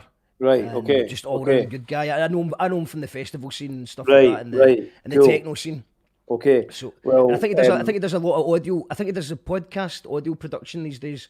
Because obviously there's no live events work happening at the minute. No. Well, Callum's a compatriot of James Craig Page's, but I really hope that Callum wins that award, because he's, you know, I haven't checked out who the other folk are that he's competing with. Let's do that right now, because it's interesting that there's someone on the shortlist that you like, because you know. Well, Callum's brilliant. You know, he's just worked so hard. I just know him. You know, I know how hard he's worked and how dedicated he's been to his artistry. And he makes interesting music as well. He's a brilliant. He's a fucking great. He's a very original artist, and he just grafts. And he's been doing it for years. It for years, man. I remember seeing him at Audio Soup. Who have we got here? And we've got Bossy Love. So we've got Blank Mass. They're probably favourites, I would say. Okay. They're kind of electronic, very cool in the blogosphere, if that even is a thing anymore. But Blank Mass and Bossy Love as well, I think they're probably up there. Callum Easter. I checked that. I heard this Bossy Love stuff before, kind of like house music vibe and that. It's pretty. Yeah. Is that right? Yeah, it's pretty cool. Yeah. Bossy Love is cool. Cloth. I don't know much about Cloth. No. Comfort, not passing. I'm not sure either. Declan Welsh, I know well. Declan Welsh. He's done, and you know, he's makes kind of rock music, but a political edge to it all as well. Sure. Sort of socialist sort of lyrics. So good on Declan for getting in there. Erlen Cooper. I'm not familiar. Not familiar. The Ninth Wave I'm familiar with, but I'm not that familiar with. Nova Scotia, The Truth. It's good to see her on there. This girl, she is good as well. She I remember seeing her many years ago when she was under her first name. I think it was Panda Sue or something. And she was a brilliant artist, brilliant lyricist. And then she's gone on to do this this new project. And from what I've seen and heard, is fantastic. Yeah, definitely. So that another great artist there as well. Actually, that I've got some knowledge of. And she. Yeah, that's what I'm saying. She. Oh, you're talking about she. Yeah. Okay. Sorry. Yeah, I don't. I'm not sure. I'll need to check out she. Yeah, she's an excellent, amazing lyricist. But I think definitely the bias for me is I hope that Callum somehow manages. There's some great artists there, definitely, but I hope that Callum wins that. Who knows? And Who knows? who missed out in the long suit? The fat suit, free love. This Lewis Capaldi guy, he's a character. He didn't get in. He only got in the top 20. He didn't get. He's in a the top funny 10. guy. I mean, the music's a bit crazy, isn't it? But he's a very, very funny guy. He's a very enjoyable person. A sort of breath of fresh, he's just that. Fuck knows, the folly of youth or something. He manages to just be funny, doesn't he? Sort of. Well, what was good about Lewis Capaldi was the fact that you've got this number one in the charts, number one in the America, and he's just talking about jobbies on his social media. And it's good that he was allowed to actually just control his own social media, and you could tell it wasn't really planned that way. Sure. But I think they just sort of believed in him enough to just let him do it. So and Honeyblood as well, but it's quite a strange one, Scottish Album of the Year, because you would have expected Honeyblood and Lewis Capaldi to be in there, but it was a public vote, so I think the judges got it down to the top 20, and then the public voted. So I'm sure that Lewis Capaldi definitely didn't retweet that because he would have definitely have got into the top 10. So yeah, the Scottish Album of the Year, which is obviously had a bit of controversy in the past as well, because I think it's funded by Creative Scotland and Chemical Underground, and Chemical Underground artists kept on sort of winning it. Yeah, did they? So that was a bit of controversy. There's also a Jackal Trees song called Scottish Album of the Year that's coming out soon. Okay. And I'm going to need to release it before anyone else wins it, because then if someone like Nova Scotia, who I know, and Declan or Callum or someone wins it, they're going to think I've wrote it about them, and I've not. It's been written for a year. So I need to release that. I need to get the video. It's going to maybe get me a wee slap in the wrist for certain people, but it's funny. I think it's funny.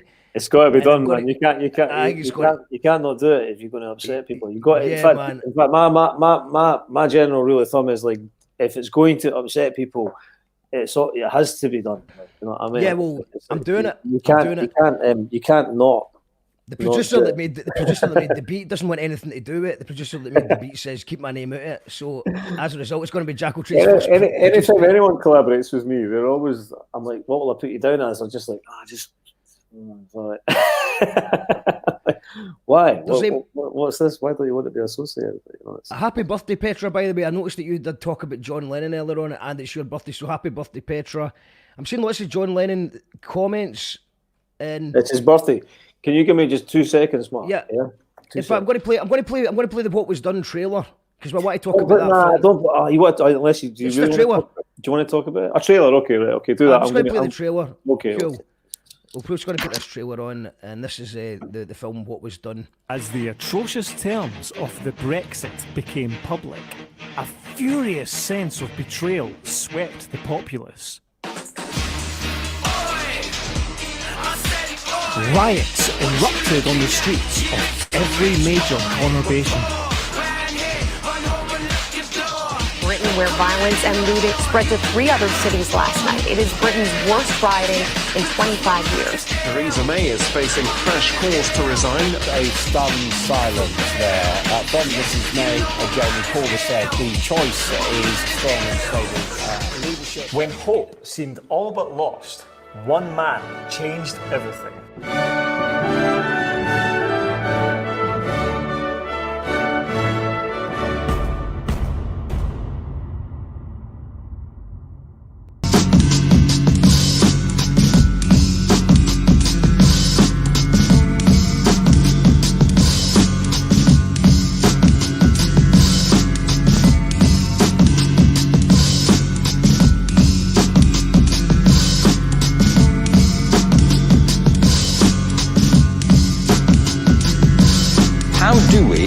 Educate our children to take their place in the economies of the 21st century. How do we do that?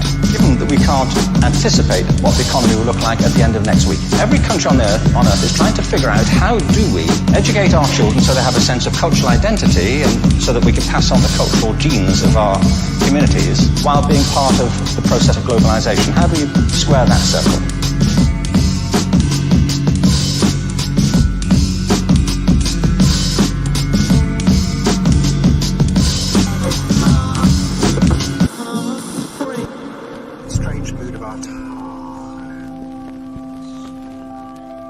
You call that radio? Makes coherent sense. I got a message here for Colin Simpson. We were cut off from Twitch, but we're now back on Twitch. So shout outs to anyone who's on Twitch. And Sorry, also, I can't hear you. That's all right. We've got let's now. see your emotes, because in Twitch, if you're a subscriber on Twitch, you get these wee emotes, which I've just learned about are quite important. And so if you're on Twitch and you subscribe, then use your emotes. Also, if you're on Twitch and you've got an Amazon Prime account, you can link your Amazon Prime to Twitch and subscribe to us for free. It costs you nothing, but big Jeff Bezos has got to write us a cheque for £2.50 a month every month you do it. And at one point, we got up to 20 subscribers, which would have been a significant monthly boost for me. But because you've got to hit the subscribe button every month, we're back down to 3. And I know that you're still watching, so just hit the subscribe button again if you've done it before. Disco Colin does it. Nice one. And I think it's just... Oh, yeah, Disco Colin, and that's about it. No, you were good on Twitch. Colin side of things. Colin Syme, you fucked it again, mate. No more holding back. What's to lose? Exactly. You know, it does feel like... not that I've been one for holding back anyway, but I think that everything's fucked, so might as well just go for it. And I think this tune will wind people up a wee bit, but it is funny. That was my defence, that it's funny. And surely, if you can't tell that it's meant to be funny, then you're the problem. It's the way I see it. Danny Anderslow says, have voted for Declan Welsh. Good music with a message, no passerans. It's a tune. Absolutely. Shouts to Declan. Lindsay Stewart says, a gypsy guy in Spain told me that stuff seemed impossible. Months later, I ended up writing to him to say it had happened. Blows your mind. See, I'm very sceptical of people who claim that they know the truth and try and charge people money for it. But at the same time, I'm also open to some weird, spooky shit that has and continues to happen from time to time. And I think it comes down to that there is things that we don't understand. There's things beyond our comprehension. But I'm always just a bit suspicious if someone's got a PayPal account attached to that, if you know what I mean. Let's follow Mark Francis Petra. Buddha says, just watch if you book a medium, you might get them cancelled due to unforeseen circumstances. Do you know, I'm up for a medium night. Let's do a medium night. It's Halloween's coming up, so how about, let's see the diary. So on the Saturday night, we're going to do Capture Works, and I might actually announce who's playing Capture Works tonight. I'm undecided. We might tell you who's playing. That is going to be a belter. But maybe on the Friday night or the Thursday night, we'll have a medium night for Halloween. So if there's any mediums tuned in, then you're welcome to come on the show, and we'll try and predict things or I don't know, prove me wrong. Do you still do palm readings, Mark? Yes, that's correct. I did used to do palm readings, and that was just to prove that the guy was talking shite. So what I would do is that I would do a palm reading, and then someone would go, "Oh my God, that's so fucking bang on," and I would go, "I just made all that shit up," and I would say that in front of the guy who ended up proving me wrong. He went, "That's because you've got the gift." And I was like, right, okay, maybe I've got the gift. And I can see how you can get indoctrinated into that way of thinking. But like I said, I thought it was a load of bullshit, and I still, to a certain point, do. But he did prove me wrong and predicted something that happened a couple of years later. So, yeah. So, let's get back to what was done. That film you did about the alternative reality of Jeremy Corbyn being the Prime Minister. And it's really well done, man. I watched it back yesterday again, first time in ages. And what is cool about it to me is there's a comedy element to it. Can you fix your microphone again? Sorry, can you do? Oh, sorry. Oh, it's at me again. Oh, hold on. It's this one. Yeah. Okay, I'm back. Yeah. So we're talking about what was done, the film, and I just thought it's really well done. There's lots of funny moments in it, but there's also lots of really interesting ideas about, you know, a better society, how it could be done. And also there's a really nice bit of look back to the history of how we got here, almost like in a kind of Adam Curtis kind of type way, if that makes sense. Yeah, Ian Hislop described it as Adam Curtis with jokes, which was a nice compliment to receive from him, like, you know. Absolutely, man. It's Adam Curtis, just like mind-blowing documentaries. And how long did it take you to make that film? I mean, how long does it last? Is it half an hour, 20 minutes, half an hour? It's about half an hour, but it was a lot of work, yeah. I mean, it was a lot of work. It was a fucking lot of work, yeah, basically. And it kept getting taken off YouTube? It got a bit fucked up at the start when it came out, because it came out at the it came out at the start. I was around about the time of the election in 2017, and there was some dark forces kind of like it. But it got, the thing about that film is it got the YouTube version that I've got there.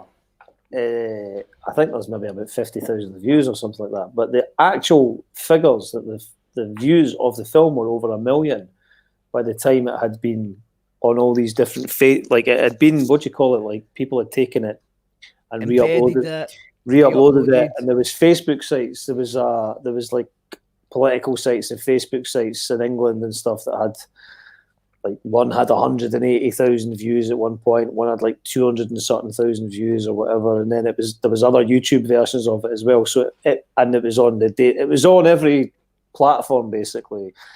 And when at the time when we were kind of like collating it all, it was like, you know, it was north of 1 million basically between all the different platforms and stuff that it was on and all the different views. So it was quite it had a big.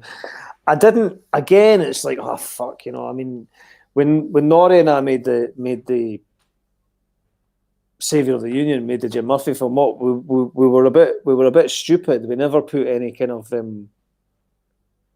we never put any donate. We weren't really thinking like that. We weren't thinking in that kind of like, you know, like, right, give us money kind of thing. We were just like, right, let's fucking take the cunt and do this. Like, well, you know what I mean? And we weren't thinking about making money or even like trying to get money to make something else or something like that. So we didn't have any means to monetize it. If I'd put money, like give me money at the end of the Saviour of the Union when that came out, I shudder to think how much money I would have got, because the Nationalists loved it. You know what I mean? They just fucking loved it, and they would have gave money, but I just wasn't in that mindset. I wasn't thinking like that. You know what I mean? Which is probably a bit foolish, really, in retrospect. But fuck it, you know, it's just the way it is. But the other thing with the Corbyn film, what was done, like, because it was on so many different platforms and stuff, there was no way that people were able, like, you know, people, again, I didn't put a hard sell or anything on that either. And then the other thing I was very conscious of not doing, I didn't want to become like the Jeremy Corbyn guy, like, you know what I mean? I could have milked it, you know, I could have rinsed it and like gone around and fucking wore the fucking, like, you know, I'm with Jeremy. I just couldn't do that. You know, it should have came back. Jeremy, that could have came back in the, you know, if a lot of the, you know, you had lots of political websites. I don't know, things like Milk the Cow. I know they do good work. They've got quite a good reach, and it did get at the time. It did get. Did it get more? Did it get a second bounce in December for the election? Not really, no. Again, partly because I never. I mean, I did. Yeah, no, that's not true. Like, if you were looking on Twitter and stuff, and like, there were people that were kind of like people like, and look, man, it was a cool. It's nice that people like the work, you know what I mean. And there's sort of the Corbynite people that, like, you know, they loved it and it meant a lot to them. And the weird thing is that the film got made. The film, it's a strange thing. I never really wanted to make that film. I had wanted to make something much, much more condensed, a much shorter piece of satire that was about. Remember that? I don't know if you remember. It was like they had like the chicken coup. Corbyn got elected, and then they tried to get rid of him straight away. Like the party tried to fucking like stab him in the back. They did it a few times. They did it a few times. Every time he was doing well, something happened. Yeah, he was totally and utterly fucking stitched up. But the first bit was about this, about that. It was about that, the sort of characters that were involved in that. But that didn't work out, and then. But I was getting a lot because I had tried to crowdfund that. I didn't get anywhere near. I tried to crowdfund it, like crowdfund 15 grand, and that wasn't even for that film that I made. That was for something else. I only got like 3 grand or something like that. But the people that were sending the money were like, it was just like, you know, they were like, I'm on disability benefit. I hate the Tories. Please make this film. Or I was going to buy some weed with this. Please make this film. Or, I was just getting like loads of messages, like were really kind of sincere and kind of like. So I felt really obliged. I felt like, oh, fuck, all these people really want me to make this film. You know what I mean? And so it was a bit of a sort of. I felt burdened by the sort of like the. But look, I made it, and it was, and I had some amazing help as well. There was some, like the visual effects, like Helen Bunker, she was brilliant. Siri, obviously, who's helped out. But it's like, you're asking a lot of favours of people doing a lot of work to do something like that to that sort of standard. It's not something that you can just do all the time without infrastructure. Do you know what I mean? Without Creative Scotland for Exactly. Well, and we've got the Creative Scotland Talent Scout is live on line 3. Yeah, we've got. I'm just going to put that in the comments. What was done for anyone who's not seen it yet? It's a really good piece of work, and I think for people that are maybe they don't really, because like there is people just that for the first time in their life are starting to get into politics. There was a big resurge, obviously, during the independence referendum where people got involved in politics for the first time, and I think same thing happened in Brexit as well. A lot of people started taking an interest, and now, I mean, I think that's what we're getting with the fact that with COVID as well, all the stuff that's happened with that, is that for the first time ever, the decisions of the Tories are actually affecting the middle class in England. So they're like, they were. Yeah, I mean, that's going to. Well, I wasn't expecting to fuck up our lives, No, that's going to have part of the plan. that. Who knows what's going to go on with this? You know what I mean? Because it's definitely going to be impacting demographics that were previously immune to these type of things. You know what I mean? And so that is going to be interesting. Yes, there are a lot of conspiracy theories and But the weird thing about the COVID thing is, it's like suddenly, like, look, conspiracy theories are often, they're quite seductive. They're quite tempting because it's like a good conspiracy theory is quite an enjoyable thing to get to lend your ear to, or to take a moment to dispense with your sort of critical thinking and kind of get involved in, because the reality is often just about fucking searing ineptitude and opportunism. You know what I mean? It's not really. There's no great master plan at play. You know what I mean? It's just about a bunch of cunts all collectively working in each other's interests. But the idea that they would fuck each other over in a heartbeat. So the idea that there's grand conspiracy theories are very difficult to get your head around. All the world leaders gathered together with all the scientists. Some of this stuff is difficult, of course, but then there are aspects about, there's certain things. I mean, I don't know a lot about this kind of stuff, but things like the people are going like they want a cashless society and stuff like that. It's like, well, yeah, that does sort of stand to reason. That is how we're moving. We are moving into a cashless society, and then with a cashless, there's this essay that Gilles Deleuze wrote in 1992 called "Postscript on Societies of Control," and he kind of assessed he was looking at how Michel Foucault had located the societies of discipline in the sort of 18th and 19th century, basically, which were basically the barracks, the school, the workhouse, all these type of things. You know what I mean? The kind of disciplined societies where your sort of trajectory was kind of fixed in terms of where you were going to be at any given time. Sometimes you might be in prison. If you weren't in prison, you were in some kind of working institution. If you weren't there, you were at school. If you weren't there, you were in the army or whatever. Do you know what I mean? Like your path was kind of mapped out. You know what I mean? If you were born in a particular class or something like that, And these societies and that type of implementation of a structure is like less relevant now in this sort of day and age. And what we have now is control societies. So you have a society that's essentially much more run by corporations and corporate control and all the rest of it, And so there are definite structural changes that happen within society that a situation like this make it interesting in terms of how some of these things can be implemented, not in the interests necessarily of capital, but of government, for example. So, is it too much of a stretch to consider that if this situation continued and got worse, or if this was the blueprint for something else, that, you know, you're only able to leave your local environment if you're got a certain type of thing on your phone or something, or on a particular day, or like you're restricted far more in terms of your movements, in terms of what you can and can't do, or certain groups of people are only entitled to be in a certain place at a certain time. I remember being in Mexico City, and my buddy, we were driving to get some fucking weed or something in the middle of the night, and my buddy was nervous. The guy who was driving me about was nervous because the car that he was driving wasn't allowed to drive on that day of the week. And I was like, what the fuck do you mean? And he's like, this car has bad emissions. So it was like an older car.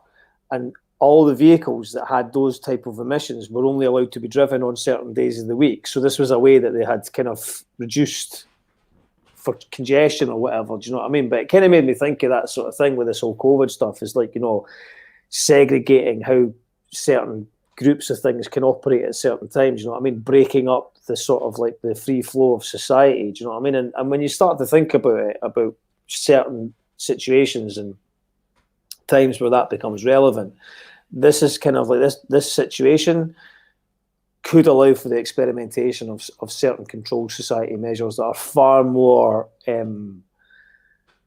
draconian, if you like, or whatever, you know what I mean, in terms of their impact on individuals, you know. So I think that's something, these are where there's less conspiracy theory and it's actual sort of like,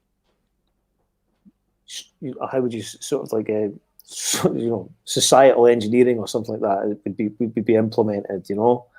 And using this, because they're going to get heat. They're going to get heat off this. They're going to get heat, right? They're definitely down south. They're going to get heat. You know, there's going to be tension builds up there, and it's you know, what's going to happen with that?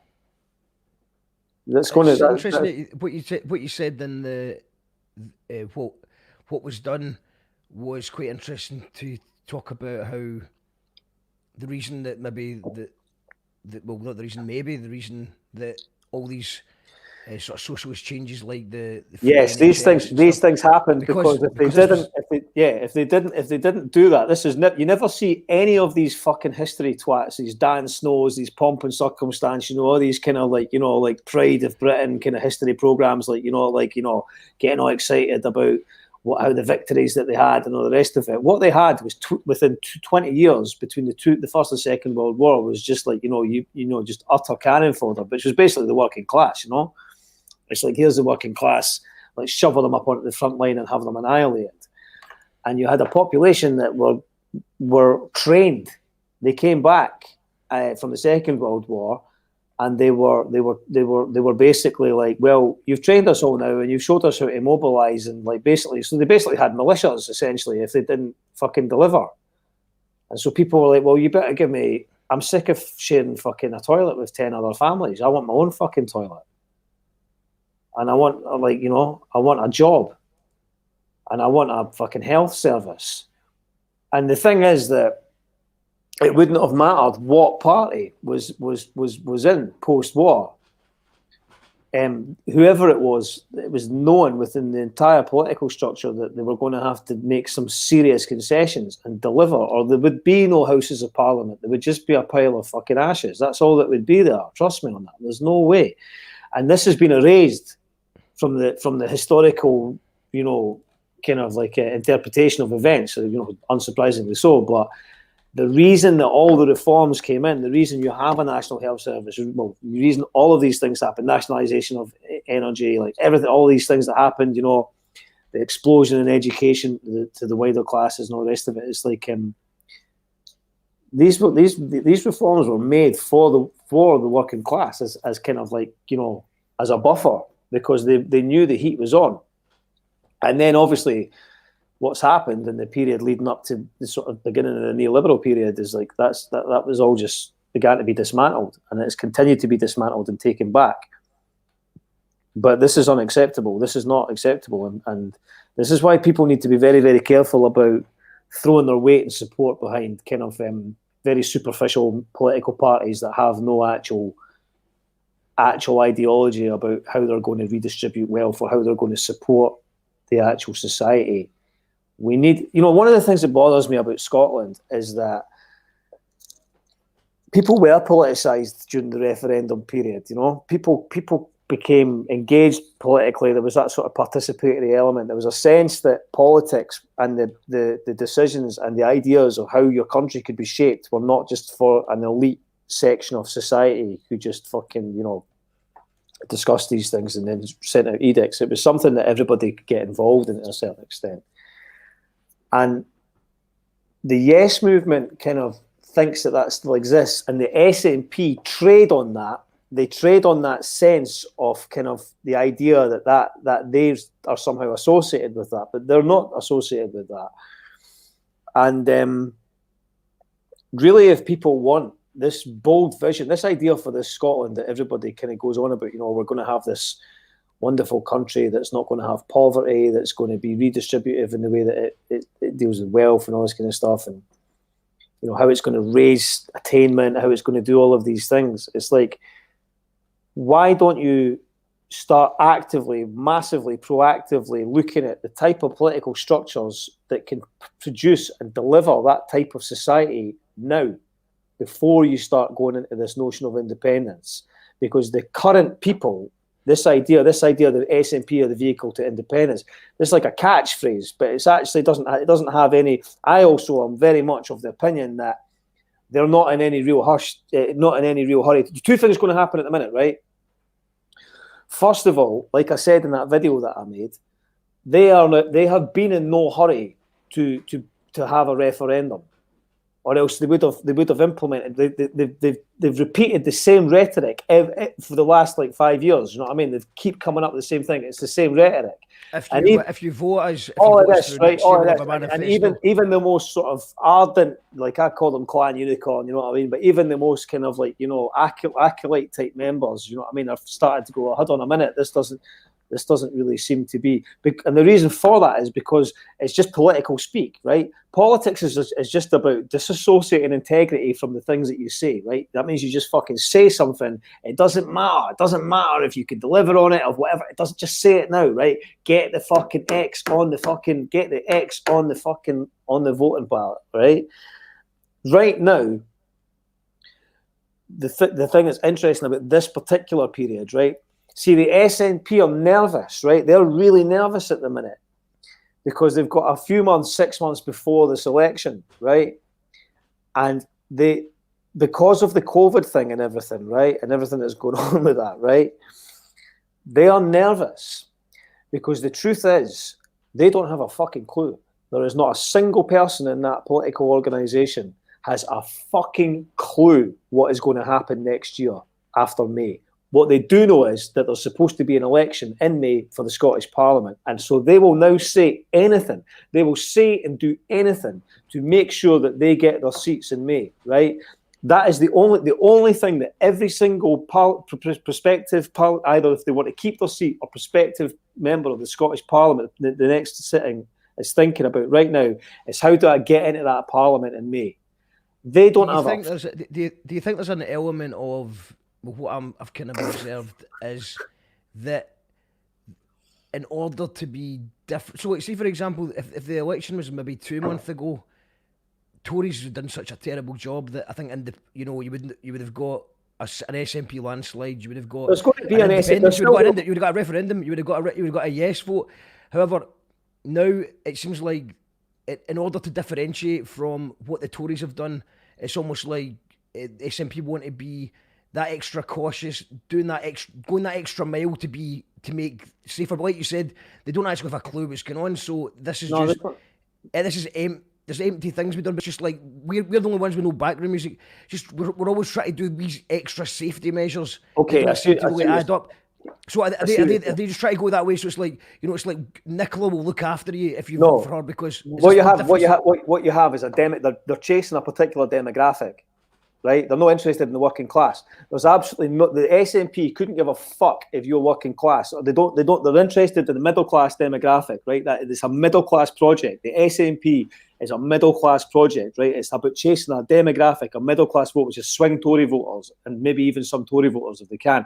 So that they've gone all out. I mean, all the fucking astute commentators that actually like, you know, I mean, I'm not really a big bloke for reading all this stuff or whatever, but it's like, you know, I've had conversations with certain people as well, you know what I mean, who have got much closer ties to the actual infrastructure of the party, you know what I mean? And this is fucking like, it's known throughout the structure of that party what the actual game plan is politically, what their movement is, right? So they're not really interested in, why are they, they're not interested, if it came to a referendum, then all of a sudden it would be like, you know, let's get the working class people voting for fucking yes, right? But they're not interested in, there's no referendum at the minute, right? It's just about Holyrood, right? It's just about that. So it's like, let's get as many fucking people who are the voting electorate, essentially, which are the people that are actually going to vote. A lot of people don't vote, obviously, you know what I mean?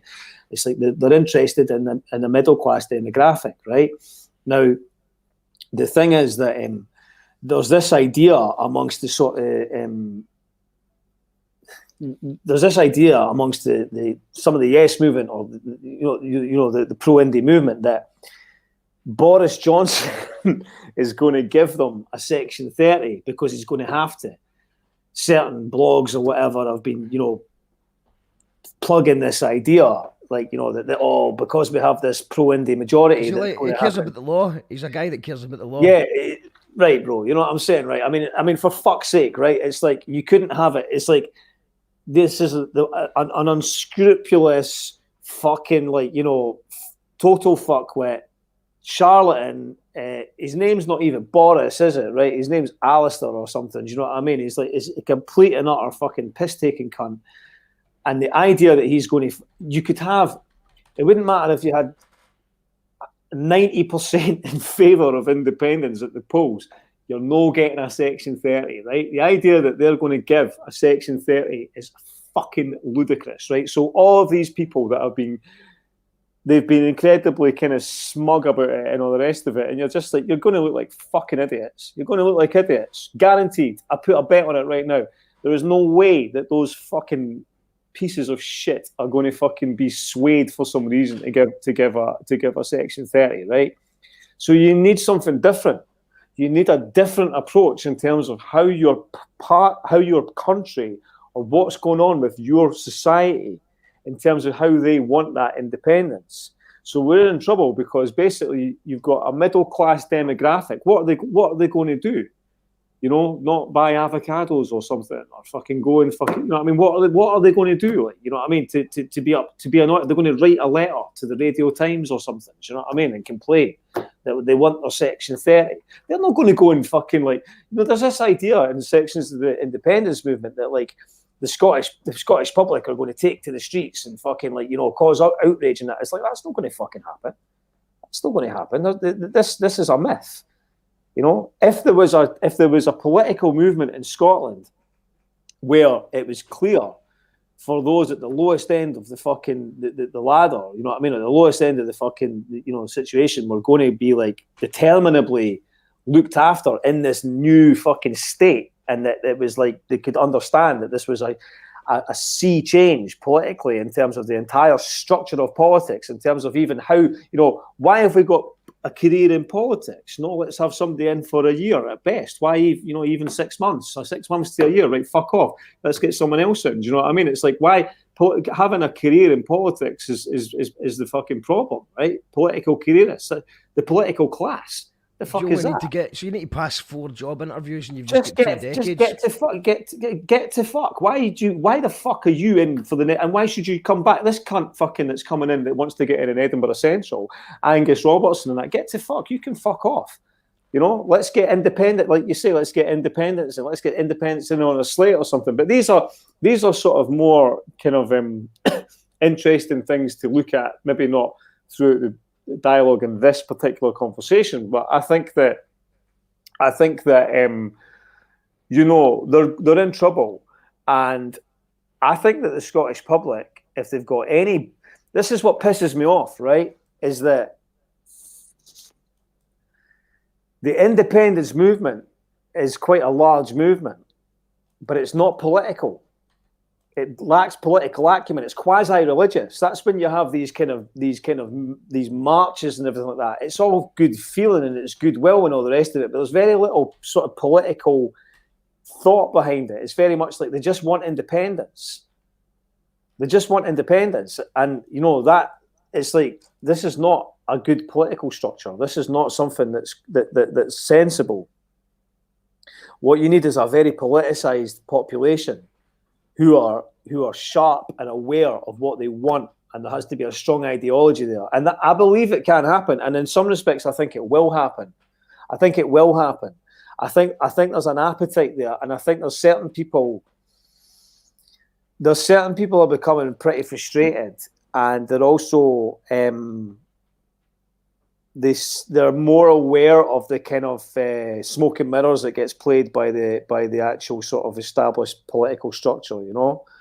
If you look at the level, but you're getting a lot of disinformation now coming through we were talking about earlier on, the alternative theories or the conspiracy theories, whatever you want to call them.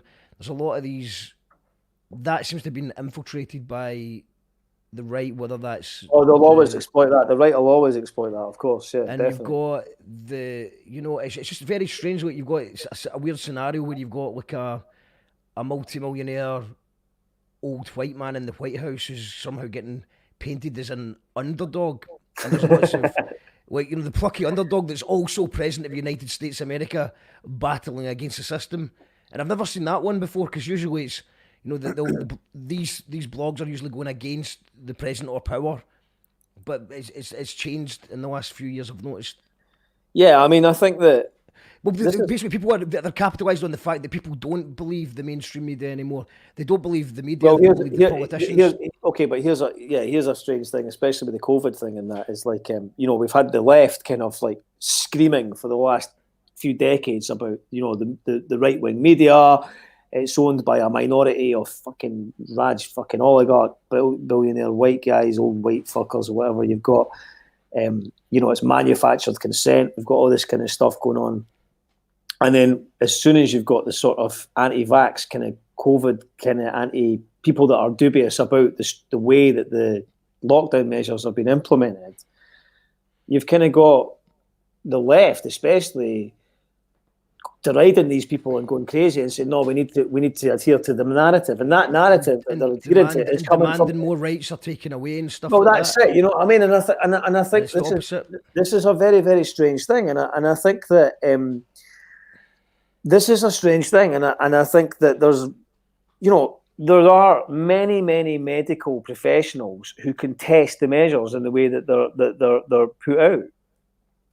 There are many, many medical professionals and many, many people with credible positions who dispute vehemently the manner in which these measures have been implemented. And people come out with charts and all the rest of it and say, well, what would you do if you were Nicola Sturgeon or on the rest of it? And it's like, well, okay, fine. It's a fair point. It's a fair point. Because I suppose the way that, obviously the majority, I don't know enough about this stuff. So I kind of, after the first couple of months of trying to dig around, and I released a couple of audio podcasts looking at different theories, and I was just doing my own research, as people like to say. And after a couple of months, I was like, do you know what? I don't actually have a clue what's going on. I'm just going to hold my hands up for my own mental health and just go, right, I don't know what's going on, and I'm going to wait till we've got a bit more data, a bit more evidence of, we're starting to get a little bit more now of countries doing things a bit differently. Does that make a difference? What can we learn from other countries? But it's also difficult because countries are different. They've got different customs. They've got different population density. So you can't really compare things like for Agreed. Like. Yeah. No, I agree. I think that, but there are so many failures in terms of how this has been. That the lockdown was like, well, they locked us down, but they still allowed all of this international travel to occur and all the rest of it. That's a shambles, man. That one blew This is a failure. This is a failure of governments, of politicians, of the political class. Then you've got the information that I dare say it's true, where you look at the contracts that are all getting handed out to their buddies and all the rest of it, where there's like hundreds of millions of pounds of contracts for fucking, companies that have just been, created in the last few months, and the typical kind of sort of thing that you would expect from. I've actually got to hand. I've actually got something because I was writing a thing. I've got sort of. Have I saved that? I don't know. It's 100. I think it's 100. What is it? I don't know what it is. It was 130 million for 130 million for masks that didn't work. Yeah, the masks were not good enough. Yeah, you had about 150 million for PPE that wasn't safe, and you had I think it's about 200 million for the track and trace. But let's just look at Scotland, right? Let's just look at even just Scotland, right? You've got a kind of you've got that kind of nexus as well. The other thing that kind of is a bit weird. Something else that fucking bothers me about Scotland is the kind of proximity that certain aspects of the media and entertainment and kind of artists have to sort of government figures and stuff. This kind of cozy, comfortable relationship that seems to exist within that. Whether it's like Nicola Sturgeon herself being cozy with artists and stuff, or this guy Jason Leach kind of like being part of the sort of fabric of the sort of like the entertainment sort of merging into the entertainment nexus and all the rest of it. I think this is disturbing. I think this is weird. This is some fucked up shit. It's like you had that fucking stupid cunt. What's his name? One of these football guys, like doing a dance online and that with Tam Cowan with fucking Jason Leach and like doing a wee all pally. Like, It's like, would you get Patrick Vallance and somebody doing that? Like, fair enough, it's the UK situation, but why in Scotland do we have to have this kind of parochial, chummy kind of like dynamic with the people that are like involved in the public health situation? And then similar to like Boris Johnson was on. Never mind, was it Boris Johnson on?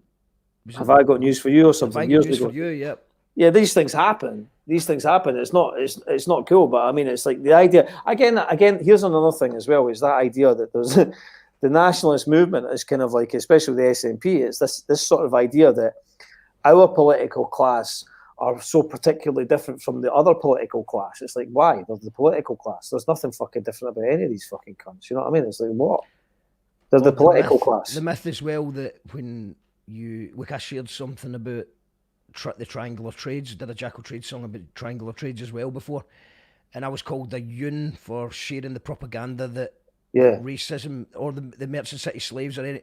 The apparently it's yoon propaganda to share that Scotland had a racism and a slavery problem in the past. Yeah, brilliant. Right, okay. People do believe that slavery doesn't exist in Scotland. I mean, I think you actually said it in one of your videos. Scotland's amazing. There's no racism or something. Yeah, you have this exceptionalism that does seep through. You know what I mean? And it's horrendous. It's embarrassing. But it's just that's the way it is. But there's a selective. Do you think people believe that? Do you think it's just people that are maybe that live in certain areas where they don't see racism on a day to day, like Calendar I don't know, like because there's maybe. I might locate on a video one time years ago. I can't remember what it was, but it was about. I remember laughing because he basically pinpointed like North Berwick, and it was like the video was about some, basically some woman that lived in a bubble of just bourgeois fucking ignorance, and it was like, but it's like he was like North. I bet he's never been to North Berwick, but it was like having been to North Berwick, it was there's a grotty part of North Berwick as well, you know what I mean? But yeah, it was the perfect kind of place to kind of put one of these people, But I'm going to play. I need to go for 2 seconds, so I'm going to play First Trip Out of Leith. Oh, that's Paul McNeill. That's brilliant. That's Paul McNeill. I'll tell you about that in a minute if you play it. Nice one, mate. We'll play this and back in a minute.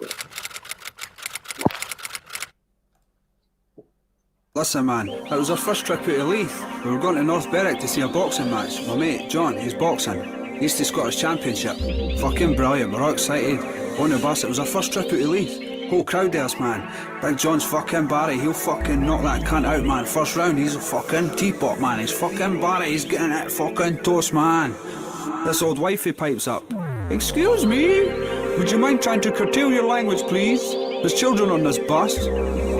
I thought I'll step in here and smooth this over before my mates rip her a new arse. I stepped in and said, I'm very sorry, old lady. I really must apologise to my friends. I'll tell them to curtail their language, which was a word I'd learned 30 seconds previous. I said, see, they were just a bit excited, man. I sort of calmed it all over, because I'm a diplomat, right? I'm not a real diplomat, with immunity and stuff, and Ferrero Rocher and all that shit, but I'm diplomatic. I went over, I thought, I've smoothed this over.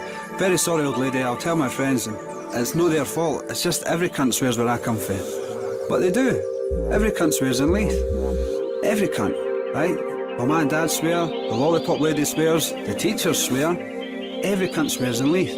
And it's not even an offensive word, right? Because you'll say, oh, I like him, he's a good cunt. Bring him along. He's a funny cunt, aye.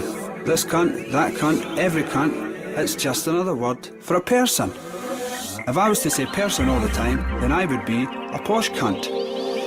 I'm not a posh cunt. I do get taxis everywhere I go. I mean, everywhere I go, I take a taxi. Only because I'm a taxi driver, and I find it's handy if I go to work and I've got my taxi with me. Otherwise, I'm giving folk collie buckies down the high street. You do pick up some nice people in the taxi, like. You also pick up a few Rajes, I've picked up these 3 guys the other night. I mean, the only reason I picked them up is because I missed the wee button that locks them out. They've got in the taxi, the guy's wearing a suit jacket with nothing underneath it. Baseball cap, the 3 of them's in, it's like a scene for Trainspotting. He's pushed his baseball cap through the wee space. Alright, driver, you're going to Muirhouse, by the way, and didn't put your meter on because you're not getting paid. I'm like, fucking hell. So I spun the taxi round, we're heading to Muirhouse. I put the meter on anyway. Well, I figure, if you're going to get bumped, you might as well know how much it was for. So I guess the guy's down to Muirhouse. We're driving down, the guy's like, alright driver, go buy a mobile phone gadget, it's fucking Barry, BT, Cellnet, WAP technology. I says, oh, it's a nice phone, mate, where did you get it? He said it was in this jacket. Property being 9/10 of the law in Muirhouse, Anyways, I've dropped him off, I knocked him down to 30 quid for the phone, and I got paid for the fare, 6 quid. They always pay you. He says, I'll give you a tip as well, driver. I says, oh, thanks very much. He says, didn't put out like fags with bare feet. I says, I'll give you a tip, mate. Aye. I says, didn't share needles, you junkie fuck.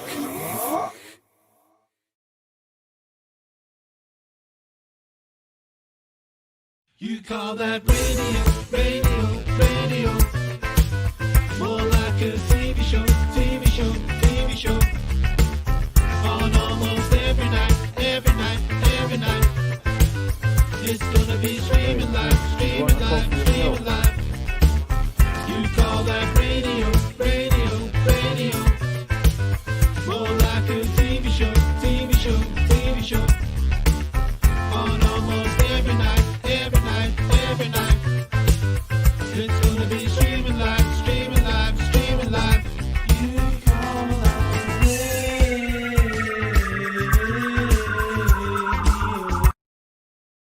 Yes, it's called that radio. That's actually, I forgot about that one. We've announced Graham Duff today. Who's Graham Duff? Is going to, he, remember Ideal, where Johnny Vegas was a hash dealer? I maybe do remember that, yeah. Right, so he wrote that. He also wrote Doctor. He was a writer on Alan Partridge, Alpha Papa. He wrote Doctor Terrible's House of Horrible with Steve Coogan. He co-wrote that. He appeared in Harry Potter. Apparently, I've never seen Harry Potter, so I don't know about that one. And he wrote what's that show called? I'll tell you just now. Radio 4 sci-fi thing. It's called. Hold on. It's called. Nebulous. A couple of mates were saying Nebulous is great. I've never heard it, but I'm going to check that out. But yeah, Graham Duff, he's played a Gyro Baby single in his radio show in January, and I was like, yes, I'm a big fan, and I'm trying to get him on the show for ages. So he's just agreed to it. So that's next Monday, I think. This is great that you're doing this, man. It's a graft. It's impressive. It's very impressive. Next Monday, aye. It is a graft, mate. It is a graft. I mean, no, it's just. I mean, I thought I would have had more time to, because like in your head you're just thinking, oh, it's only a couple hours a night, so. But it doesn't work like that. No, you got to do a bit of research, and you got to boom, boom, boom. So I think it's cool. You know what I mean? And I think it'll get better. It'll turn into something really good. Definitely. You've done the groundwork now. You know what I mean? It'll get there. It'll get better. Definitely.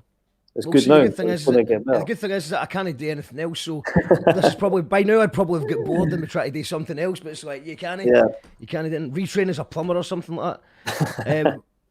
We've got let's go through some of the comments. If I was to say person all the time, I would be a posh cunt. Yeah, that's. So yeah, let's go back to what first trip out of Leith. Where did that all come from?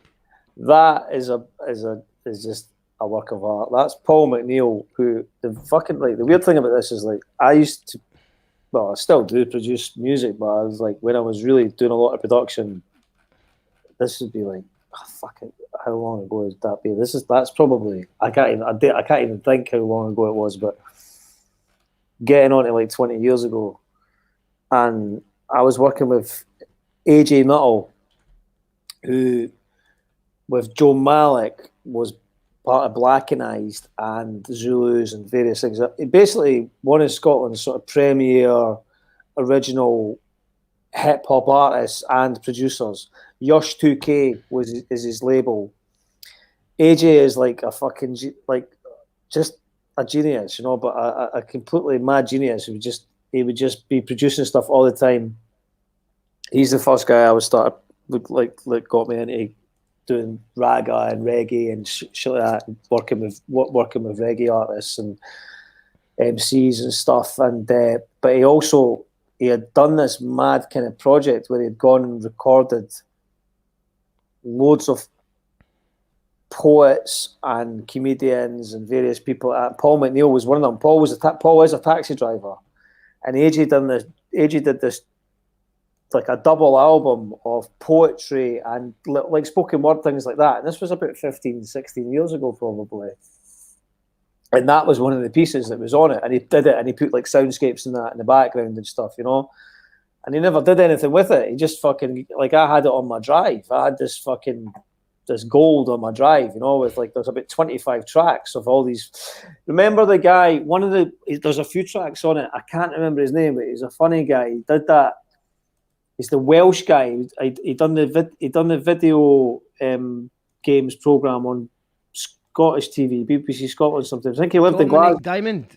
Not Dominic Diamond, the other guy. There's a Welsh guy. He's a Welsh guy that fucking he was this fucking. Oh, you're talking about Vids. I think you're talking about Vids. That's it, Vids. That guy. What's Vids, that was brilliant. That guy. I can't remember man, but I loved that. I loved that. Yeah. So it's got a few tracks with him on it and stuff, and all these tracks basically, and they're fucking great. And then, but Paul McNeil was one of them, and I had this that first trip out to Leith, and a couple of other ones that he's done. He's got another one about having a wank in Dixon's, which is fucking pretty funny as well. And so he's got all these mad tales, and this guy Paul McNeil, he was a mystery to me. I just was like, who is this Paul McNeil? My mate Kev Spence just last year was like, I know Paul McNeil, and I was like, I must meet Paul McNeil. I mean, I've had this audio in my fucking life for 15 years, and then I met him, and I was like, fucking hell, But we've got it's Edinburgh. Every cunt in Edinburgh basically knows everybody with one person removed. You know what I mean? So it's somehow we just managed to just miss each other continually, but we basically realised that we both got exactly the same groups of friends. So I don't quite know how it happened, but it was brilliant to meet him, and I just put that on one of the compilation bits that I did. I think I stuck that in there with it, But that is an old piece of audio. But he told me that he's redone it recently for Joe Malik's Out of the Ordinary album. I think he's got something on it there as well, But he's just a brilliant. He's a very, very funny guy, very talented guy, taxi driver, Edinburgh boy. What about your music production stuff? What kind of have you got any tunes on YouTube we could play? I don't have much stuff on YouTube, I've done a lot. I've done fucking so much stuff, but it's a lot of it was a lot of for many years I produced, which was basically sort of Scotland's kind of like, I was like a sort of reggae, Scottish reggae group with half Jamaican, half Jamaican, Scottish MC. Like basically the story behind that is just mental, mate. It's just chaos. It's like we've got Mongo's Hi-Fi on the show. Mongo's, yeah. I mean, well, they've got Daddy Scotty. It's like Daddy Scotty, his daughter Natalie, and their cousin, her uncle Delano, and it was like three of them were the main sort of core of the group. But then round about, at one point I had about 12 musicians around them. I had like fucking like ex-fucking UB40 players like Buttons and all these cats and like loads of like just, it was just insane, man. I just had like a massive fucking, it just grew arms and legs, and it was always going places, but it was also dogged by problems. It was dogged by crazy fucking problems, like, you know what I mean? As inevitably, you know what it's like in the music game, and artists as well, do you know what I mean? Artists are just it's a hard thing to manage, and especially managing like a lot of Jamaican artists and stuff. It was hard work, like, you know what I mean? But there's some amazing stuff there. It's just I need to get the main. There's about it's crazy. There's like 2 albums worth of material that's not even actually online, really. You know what I mean? It just exists. It's not. It exists. It's just not online at the minute. A lot of it was online, and it was on MySpace. And when MySpace deleted everything. Yeah, and this is the thing. And like when we were first kicking it out, we had I can't remember the figures, but it was like 60,000 listens or something like that. This is when the average listen. This is when it was like people had like 500 listens, and we had like fucking. It was crazy, you know what I mean? And it was like in the early days of that thing. It was wild, man. That's a whole kind of mad section of stuff, you know what I mean? But I'm going to put a SoundCloud together and just start uploading, because I mean that is really the mainstay like of my life, is making music and producing music, you know what I mean? And I've had some. It's a difficult game, the music industry. It's fraught with fucking cunts, you know what I mean? And it's a difficult thing to, you know, you get a better taste in your mouth about certain things, you know what I mean? And you find that it's wrong, but you associate the negative things that happen with the material itself sometimes. Do you know what I mean? Because it sort of reminds you of, I don't know.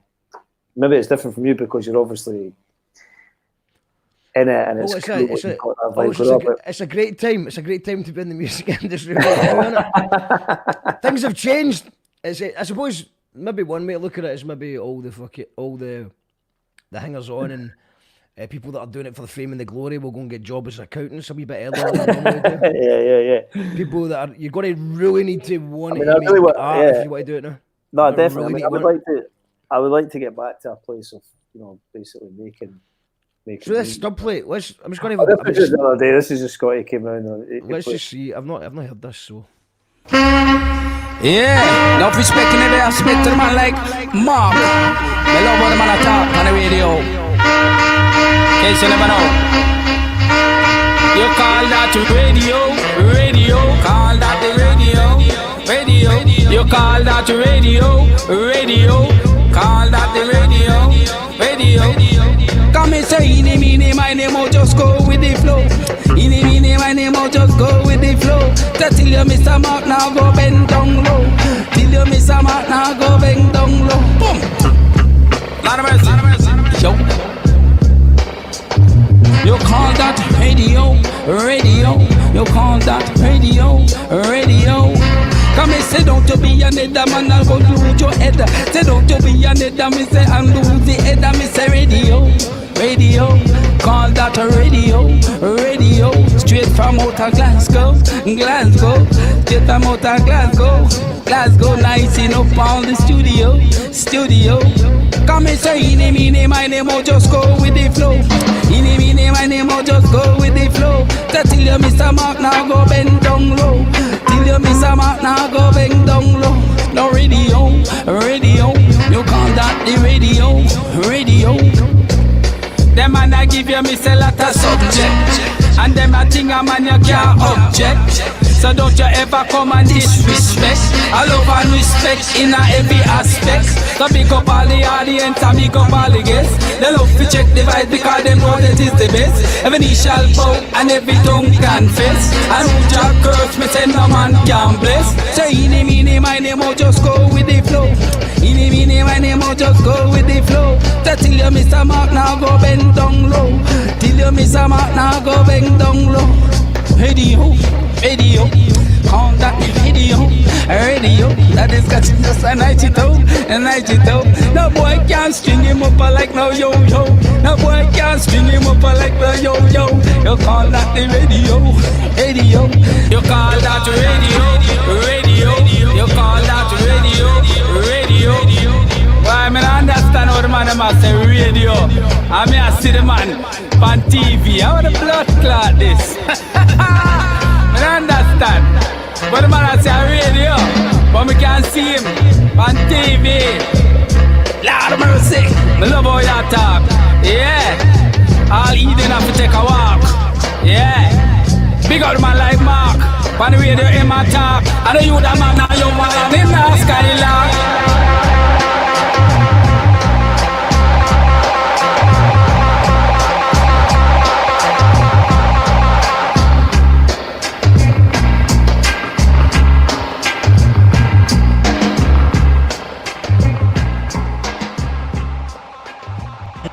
Sorry, I'm just amazing for Rebecca.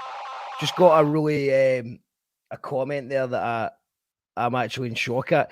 Christopher Scott says about me, readdress how you deliver the breakdown of the competition next time. Christopher, do you want to phone in and tell me how to run a show? Christopher, feel free to call in. It's your Call That Radio. Feel free to call me. And tell me what I'm doing wrong. Tell me how to be like Christopher Scott. Sorry, cut.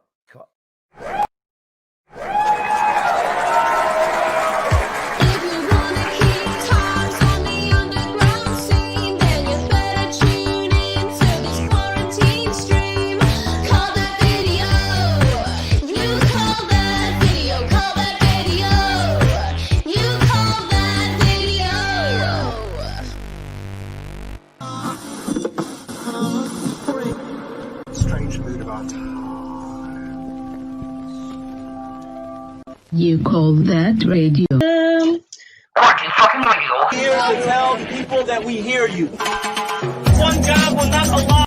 You call that radio? However you want to say it. You call that radio? You call that radio. However you want to say it, that's kind of part of the fun. Powered by our patrons. Brothers and sisters.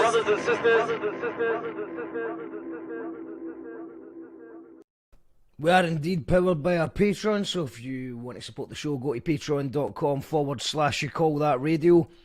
And if you want to support what Bonnie Prince Bob is doing, it's I'm going to bring it up on the screen actually, because Ko-Fi, coffee.com, but it's spelled with this. Discontent with this. Spelled with this. If you want to support more stuff from Bonnie Prince Bob. And so like you said, you're just waiting on you're working on a big thing. Has it been good just taking a bit of time out to think? Mate, your microphone go again. I can't hear you, sorry. Right. It's me. Yeah. Right, I can hear you now. I wonder if other people can hear me. Or is it just, I don't know. Is it just us? Is it just me? I'm just saying that has it been good just to take a bit of time to just reflect and write what you're saying? Because that would be great for me, just to write and think. Well, it's not financially great, but it's necessary. It's kind of like, yeah, I mean, I don't know. I've just become kind of quite fixated in a particular area, and I'm kind of, and what's this? This is like, this was like March, April, May, June, July, August, September. It's like fucking 6 or 7 months of like, quite kind of intense kind of thinking, like, you know what I mean? Yeah, definitely. So that's kind of Would you would you recommend sobriety for getting things done? I don't know, man. I don't know. 'Cause that's what I'm thinking. I'm thinking about right now. I'm thinking about just. I mean, there is the Capture Works gig at the end of the month that I might have a couple of beers at, but apart from that, I'm thinking maybe once a month max, or maybe just. I don't know. Just I honestly, people say to me sometimes because I don't drink, they're like, I don't know about other people, man. I just know about myself. I mean, I often say, I say, like, you know, it's like it's an executive decision for the betterment of society as a whole. Like in my particular sort of situation, it's nothing good will come of that. It's my part. I'm doing my bit for society, basically. You know what I mean, by not getting content. So it's like, you know. I'm keeping you all safe. Like, so I don't know. I mean, that's just my own personal position. Yeah. You know, I need to quit smoking. Smoking is great. Smoking is great. You know, I don't smoke either, but I do. Like if you had that, like if someone's got a rollie, you know. Yeah. You know, and I like it. I like smoking. It's like I like that thing. And sometimes I have like a pool and some weed, but you know, DMT is the thing that. Have you taken DMT? Yeah. So you have had DMT, have you? Yeah. And did you do it what more than once or what? Just not enough to go. You didn't have enough then. I didn't have enough to not from what I've heard. Maybe speaking to the little machine dwarfs or whatever like that. Maybe you need to have a little bit more then. So is that how to get off the booze? Take DMT. Definitely was massively part of why I don't drink anymore. Yeah, you're doing the buzzing things happening again. Sorry, it's just because the I'll take it.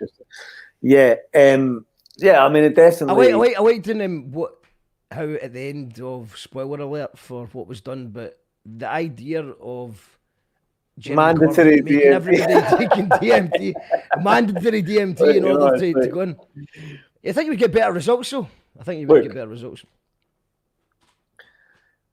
Well, look, how much did you take? What happened when you took it? Can you remember? Yeah, it was good. I enjoyed it. It was trippy, but not, nothing life changing. Well, I mean, maybe that. I like shrooms. I like shrooms. Yeah, I think they're pretty important. Yeah, I think they're an important drug, or substance. It's good to do like a wee. I think so too. Adventure. I think the mushrooms have been with us for so long. I mean, I had a terrible experience with mushrooms when I was younger, and I didn't take them. I swore I would never take them again. I ended up in hospital when I was about like 18 or 19. I ended up in hospital on mushrooms from taking like fucking like nearly 1,000 of them or something, some crazy vibe with a friend, and I was fucked for days, and I ended up in hospital. And I remember, I remember saying to the doctor, I just want you to stop the people talking in my stomach, And he goes, he looked at me very sincerely, and he goes, "We'll stop the people talking." They did, and I never took any, and I was always like, right, well, fuck that. I'm never taking any like mind benders ever again. Like that's me. And then then your 20s happens. Well, no, then I didn't take any, and then I took DMT like a long time later. I took DMT, which is kind of like it's like, well, let's just flick that, let's just flick the pendulum, like, you know what I mean? And but after I had taken DMT, I became incredibly, because the first time I took it, I had what would be considered a breakthrough trip. Not even on a huge amount, but I had what is definitely like a breakthrough trip, like, which is the one that that people kind of like want to try and achieve or whatever, So this happened to me, and then I became really fascinated by it and started to look at it, and then kind of I don't think I'd even known of Terence McKenna prior to that point, you know. Mm. But then I was like, I mean, are you familiar with much of his Terence McKenna stuff? Yeah, absolutely, man. Aye. Of course. So then you start like, you know, here's this incredibly interesting. Just went through you went through the whole thing of just going through a time of Terence McKenna, Alan Watts. Robert Anton Wilson. Robert Anton Wilson, yeah, totally, yeah, definitely. And I think so then you become curious and you're like, well, what the fuck is going on here? And you start to sort of look into it, and then I think everybody has their own kind of conclusions about things and their own perceptions, and you know, there's no hard facts about this. Nobody's got an affirmative answer about things. Nobody can say like this is categorically what's going on here, etc., etc. But the fact that it stimulated such a type of thinking in me, because I was such a skeptical little cunt as well. I was like a total fucking wee arrogant cunt, and I was like really kind of like very kind of dismissive of any kind of anything at all. You know what I mean? Is that maybe because you had a bad experience when you were younger? No, I was just a prick. You know what I mean? I was just completely like, you know, I was just like fucking like that. I was just like a right fucking like, you know. Nah, nonsense and that. You know Do you think that the people in your stomach that were talking is maybe your gut instinct? That would have been a metaphor. A psychedelic metaphor. Yeah, you know what I mean? It was a long time. It was a long time prior to that. You know what I mean? I silenced them for a long time, like, you know what I mean. So I guess. So the doctor was true to his word, and he was, yeah. They shut up for many years, like, you know what I mean. But basically, not forever. It's like, yeah, you know what I mean. It's like, so, but then I think, I don't know. I just think it's a very important substance. You know what I mean, to the human experience. And it's almost like once you've had a very profound experience on it, you kind of want other people to be to dispense with their fears and kind of go like, look, you should do this. You should try this. It's not a big deal. It doesn't take a lot to do it, and the rewards are many. And the rewards are many in terms of how you're going to look at things, how you're going to think about things. You're not going to be lost in some chasm of fucking like madness and never return. You know what I mean? That's not going to happen. You're going to, you know, you're going to think about things differently. You're going to, which is a great thing. It's great to get to a certain age and then suddenly have something happen to you that can really like fucking alter the way that you perceive things and think about things. I think that's a gift to have that happen. You know, so.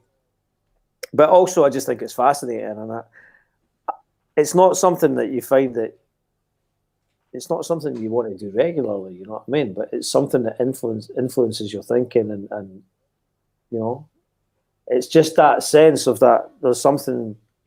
I mean, it sounds to me like maybe you would benefit, or maybe not. But you know, to get that, no, I'm up for it. I'm up for it. To do it, to just have it.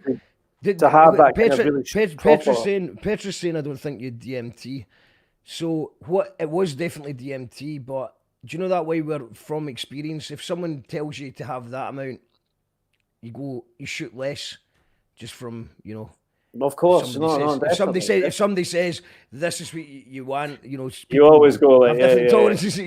Take a while to learn that one. You know, I think it's true, and I think that, and that's a really good point you make, because. And also, this is I also would point out one of them's probably might even be watching the show now. There was it was my mate's house, and they were having what I would consider a bit of a domestic, where they were just kind of sort of not a great vibe to kind of do something. Not a great vibe. We're just kind of sniping at each other. We're kind of sniping at each other. Yeah. So you know. Yeah, I mean it is like one of those. It should be treated with respect, I think, but. And you should set up, you know, your setting should be right before you do something like that, I think, and have someone with you who knows what they're doing or whatever. But I think that I think it's one of those substances that it really does. It is kind of like it has to be the right dose. It's not. It's like, you know, so that like anything less is just it's not going to do it. And I think it's such a unique substance. It's so different from. It's not a drug. I mean, I always say it's not a drug. I really just don't consider it to be a drug. I don't think it has any comparable aspects to it to any other drug substance. It doesn't affect your metabolism in the same way that other drugs do. it doesn't affect your anxiety in the way that other drugs do. It's and not it appears really. it appears in like a lot of things. It's with endogenous. grass. I mean, we have it in ourselves. We have it in some small amount in ourselves. It's everywhere. It's released in when many, you, many things. it's released when you die. They say this. I mean, it's just a theory, but it's a decent theory. I mean, it's a pretty decent hypothesis. But I mean, it's like there's just a lot of things about it that are fucking interesting. You know what I mean? And it's like to have experienced. I mean, I've not taken it loads of times, but I've had it enough times to kind of to know that what I've seen and experienced and had presented to me in that state, in that situation, that you kind of want, if you're a human being, you kind of go like, part of you just goes, every human being should try this. every human being should do this, you know, because they're a human being. I've not had it yet, but I know it's not a party thing. It's a party thing. Yeah, yeah, that's right. Yeah, no, it's true. It's not really. It's not a drug. This is what I'm saying. It's not. It's a personal experience. It's something that's going to happen for you. It's not really. It's the only thing. The only thing that makes it like a drug is because it looks like a drug and you take it like a drug. But after that, that's really where it ends. Any kind of like comparison to drugs it's not really a drug. I think it's a miscategory to call it a drug. You know, it's a gift. That's what it is. It's a fucking gift. You know what I mean? And people should take it. People should fucking dispense with any fucking paranoias and anxieties that they have about it, and they should fucking take it. And then they should fucking take it live on You Call That Radio. Get on, you could let's have a mass. I saw in this thing when in you fact come that in, could coincide with Psychic Night and DMT on You Call That Radio. You want to do it, man? You know, it's like I also feel we could get a crowdfunder for that. We could maybe crowdfund for that one. I also think, you know, there's a lot to be said about people that are in a state of self-abuse, or maybe are abusing themselves with chemicals or whatever, or you know, I think it can be. I know a lot of people, you know, myself included. I know people who went. I know people who've got off alcohol. Yeah, you know or what I mean. Smoking by doing ayahuasca ceremony. It was ayahuasca ceremony. It's a similar thing. Is that? I mean, that's to me that sounds horrific, because I like the idea of DMT, so it's a 10-minute, 20-minute trip, you're in, you're out. While ayahuasca, you're talking about a day or two of speaking to Mother Nature. And puking beforehand. Shitting and puking and looking at everything that you've done wrong in your life. Yeah, and being faced with every fucking, every cunt that you've pissed off. Some laugh, sounds like a party drug. I'm 100% with you on this, although the active component is the same component. The experience is apparently very different, and I know people that have gone hardcore on the ayahuasca and stuff, and it doesn't appeal to me. The whole kind of aspect of it, the length of time, it's not as intense. It's a different type of thing, and apparently you don't really get communicated with in the same way that you do on DMT. But it's you know, that's just cutting the shortcut. McKenna. Exactly, McKenna. He's got that great analogy where he suggests it's like upgrading your operating system, and it's like basically it's basically just a complete format of the drive. Boom, the new operating system's like 15 minutes later, you've gone from like a ZX Spectrum to like Snow Leopard or something. It's like, okay, what's this dude saying? Bill Morrison, I'm in Aberdeen. Hope to see Jackal Trees make an appearance next year. The performance in Inverness with Spring Break was inspiring, reminding me of the excitement. Oh, Stanley Odd made a great track recently. I played that this last week or two. I haven't been playing much music, but they did a great track. Their latest track, Kill Switch, I thought it was great. A really good track. It had a dub vibe, but it had sort of reggae melody in his voice, and that was nice. It was a good track. Dave Hooks just smashes it, man, all the time. And Spring Break as well, great album for them. That was a good night in what was it? Inverness. Inverness. We played a festival, and it was I don't remember what it was called. It was Go North or something like that. Maybe it's got a new name. and we got locked in a lift right before our gig, and we had to get freed by firemen 5 minutes before we went on stage. And then when we told people on stage that had happened, and people thought I'd just made it up to be cool or something. Right. It's a shite story, but it was a real thing. There is a video of us performing in the lift as we thought we were going to miss our set. It's a long drive to miss your set in a lift. James Craig says, fraught with cunts is a beautiful terminology for the music industry. Yes, it's true. And Bill, by the way, don't call it Aberdeen. We did, Gyro Babies played Aberdeen. We had a great time, and everyone we met was sound, and they were all just saying, we apologise for Aberdeen, and we loved it. And it turned out one of our mates was doing a drum and bass night, Monkey, I think it's called, downstairs. It was underneath a Weatherspoons, but it was like a cool wee club underneath it.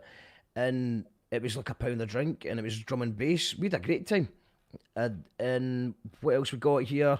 Try and get through a couple more comments, because I forgot that we're actually supposed to be, the after party tonight is Alan Bissett's doing a house party. The word party just reminded me. Alan Bissett's playing tunes on Zoom, so we're going to get to that in a minute.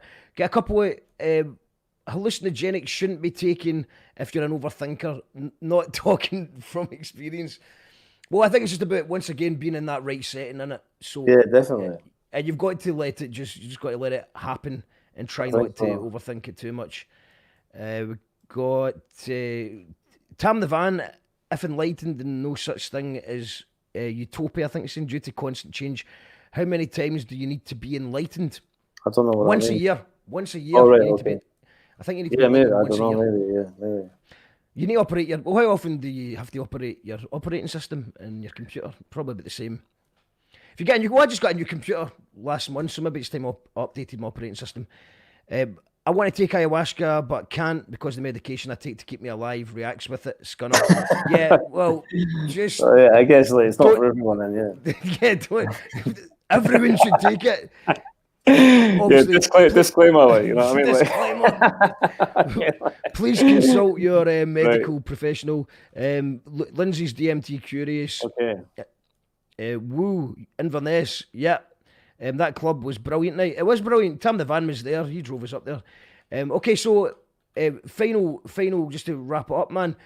How can people, one more time, how can people support what it is you're doing? They can just support Discontent, you know. I guess it's the same as yourself, you know. You just want people to chip in, you know what I mean, if they want to support the work, you know. I don't ever have a planned agenda. I have some ideas, some specific things that I want to do.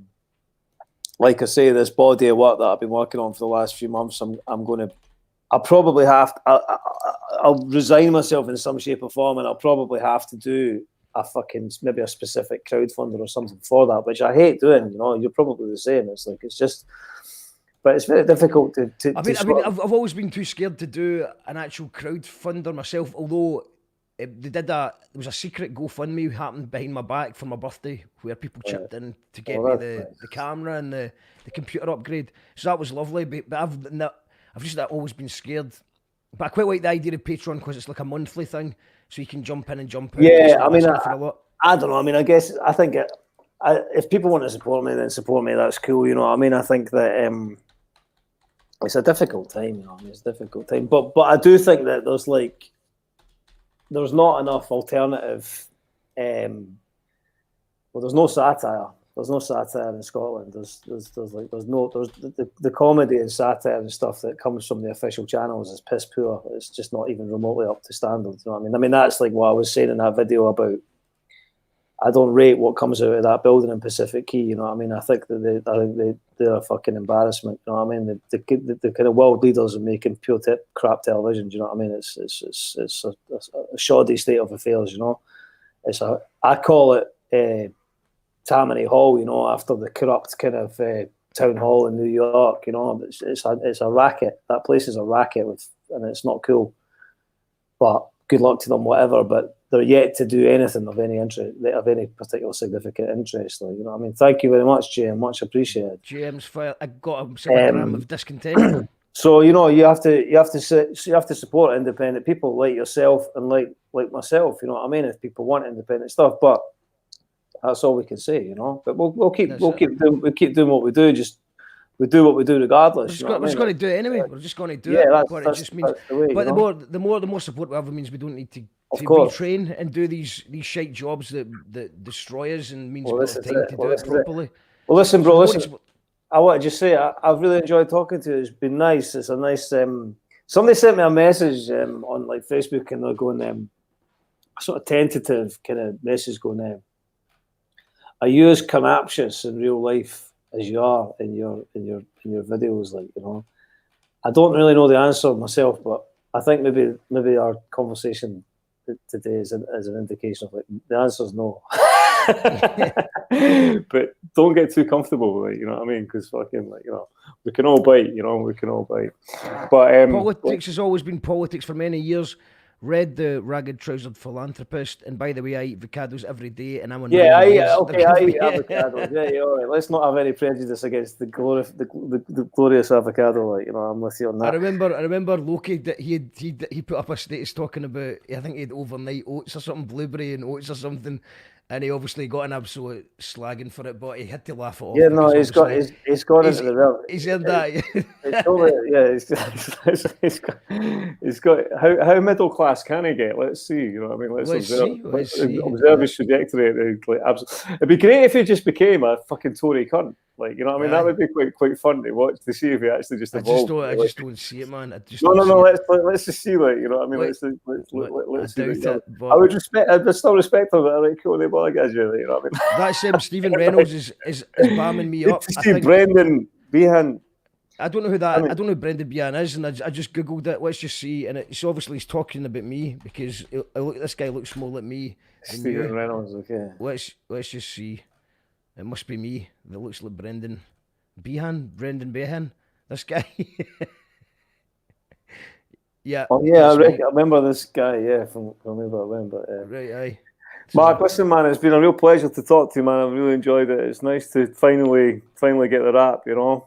And absolutely, man. We'll do it again sometime. Yeah, we'll get the DMT and the psychics involved. Yeah. And like maybe I'll make some fucking. We can produce some music or something. Or we can do something. And that'd be amazing, man. And especially with the Stings as well, if you want. Also, anyone else is wanting the party to continue, go to Alan Bissett's doing an after party, and he did a great interview here on Tuesday night. Cool. You can watch again, and he's just going to be playing some absolute bangers for the 90s. So that's the link there. Click that, the meeting ID's there, and go for a wee dance. I'll be on the water, but I'm going to check in and see what's happening. Absolute pleasure, mate. Good luck with all the new stuff, and thanks for talking to us tonight. Definitely, Mark. Take care, buddy. All right, take it easy, man. See you. I got you. Yeah, he's 1 2. Yo, this is Charlie Tuna from Jurassic 5 live and direct here in Glasgow, Scotland, and you call that radio? Upon you, we are here to tell people that we hear you. One God will not allow us as people of conscience to lose our morale. We see the crimes of this government, how they support every dictator and criminal on this earth. Sometimes you can feel down. Sometimes you're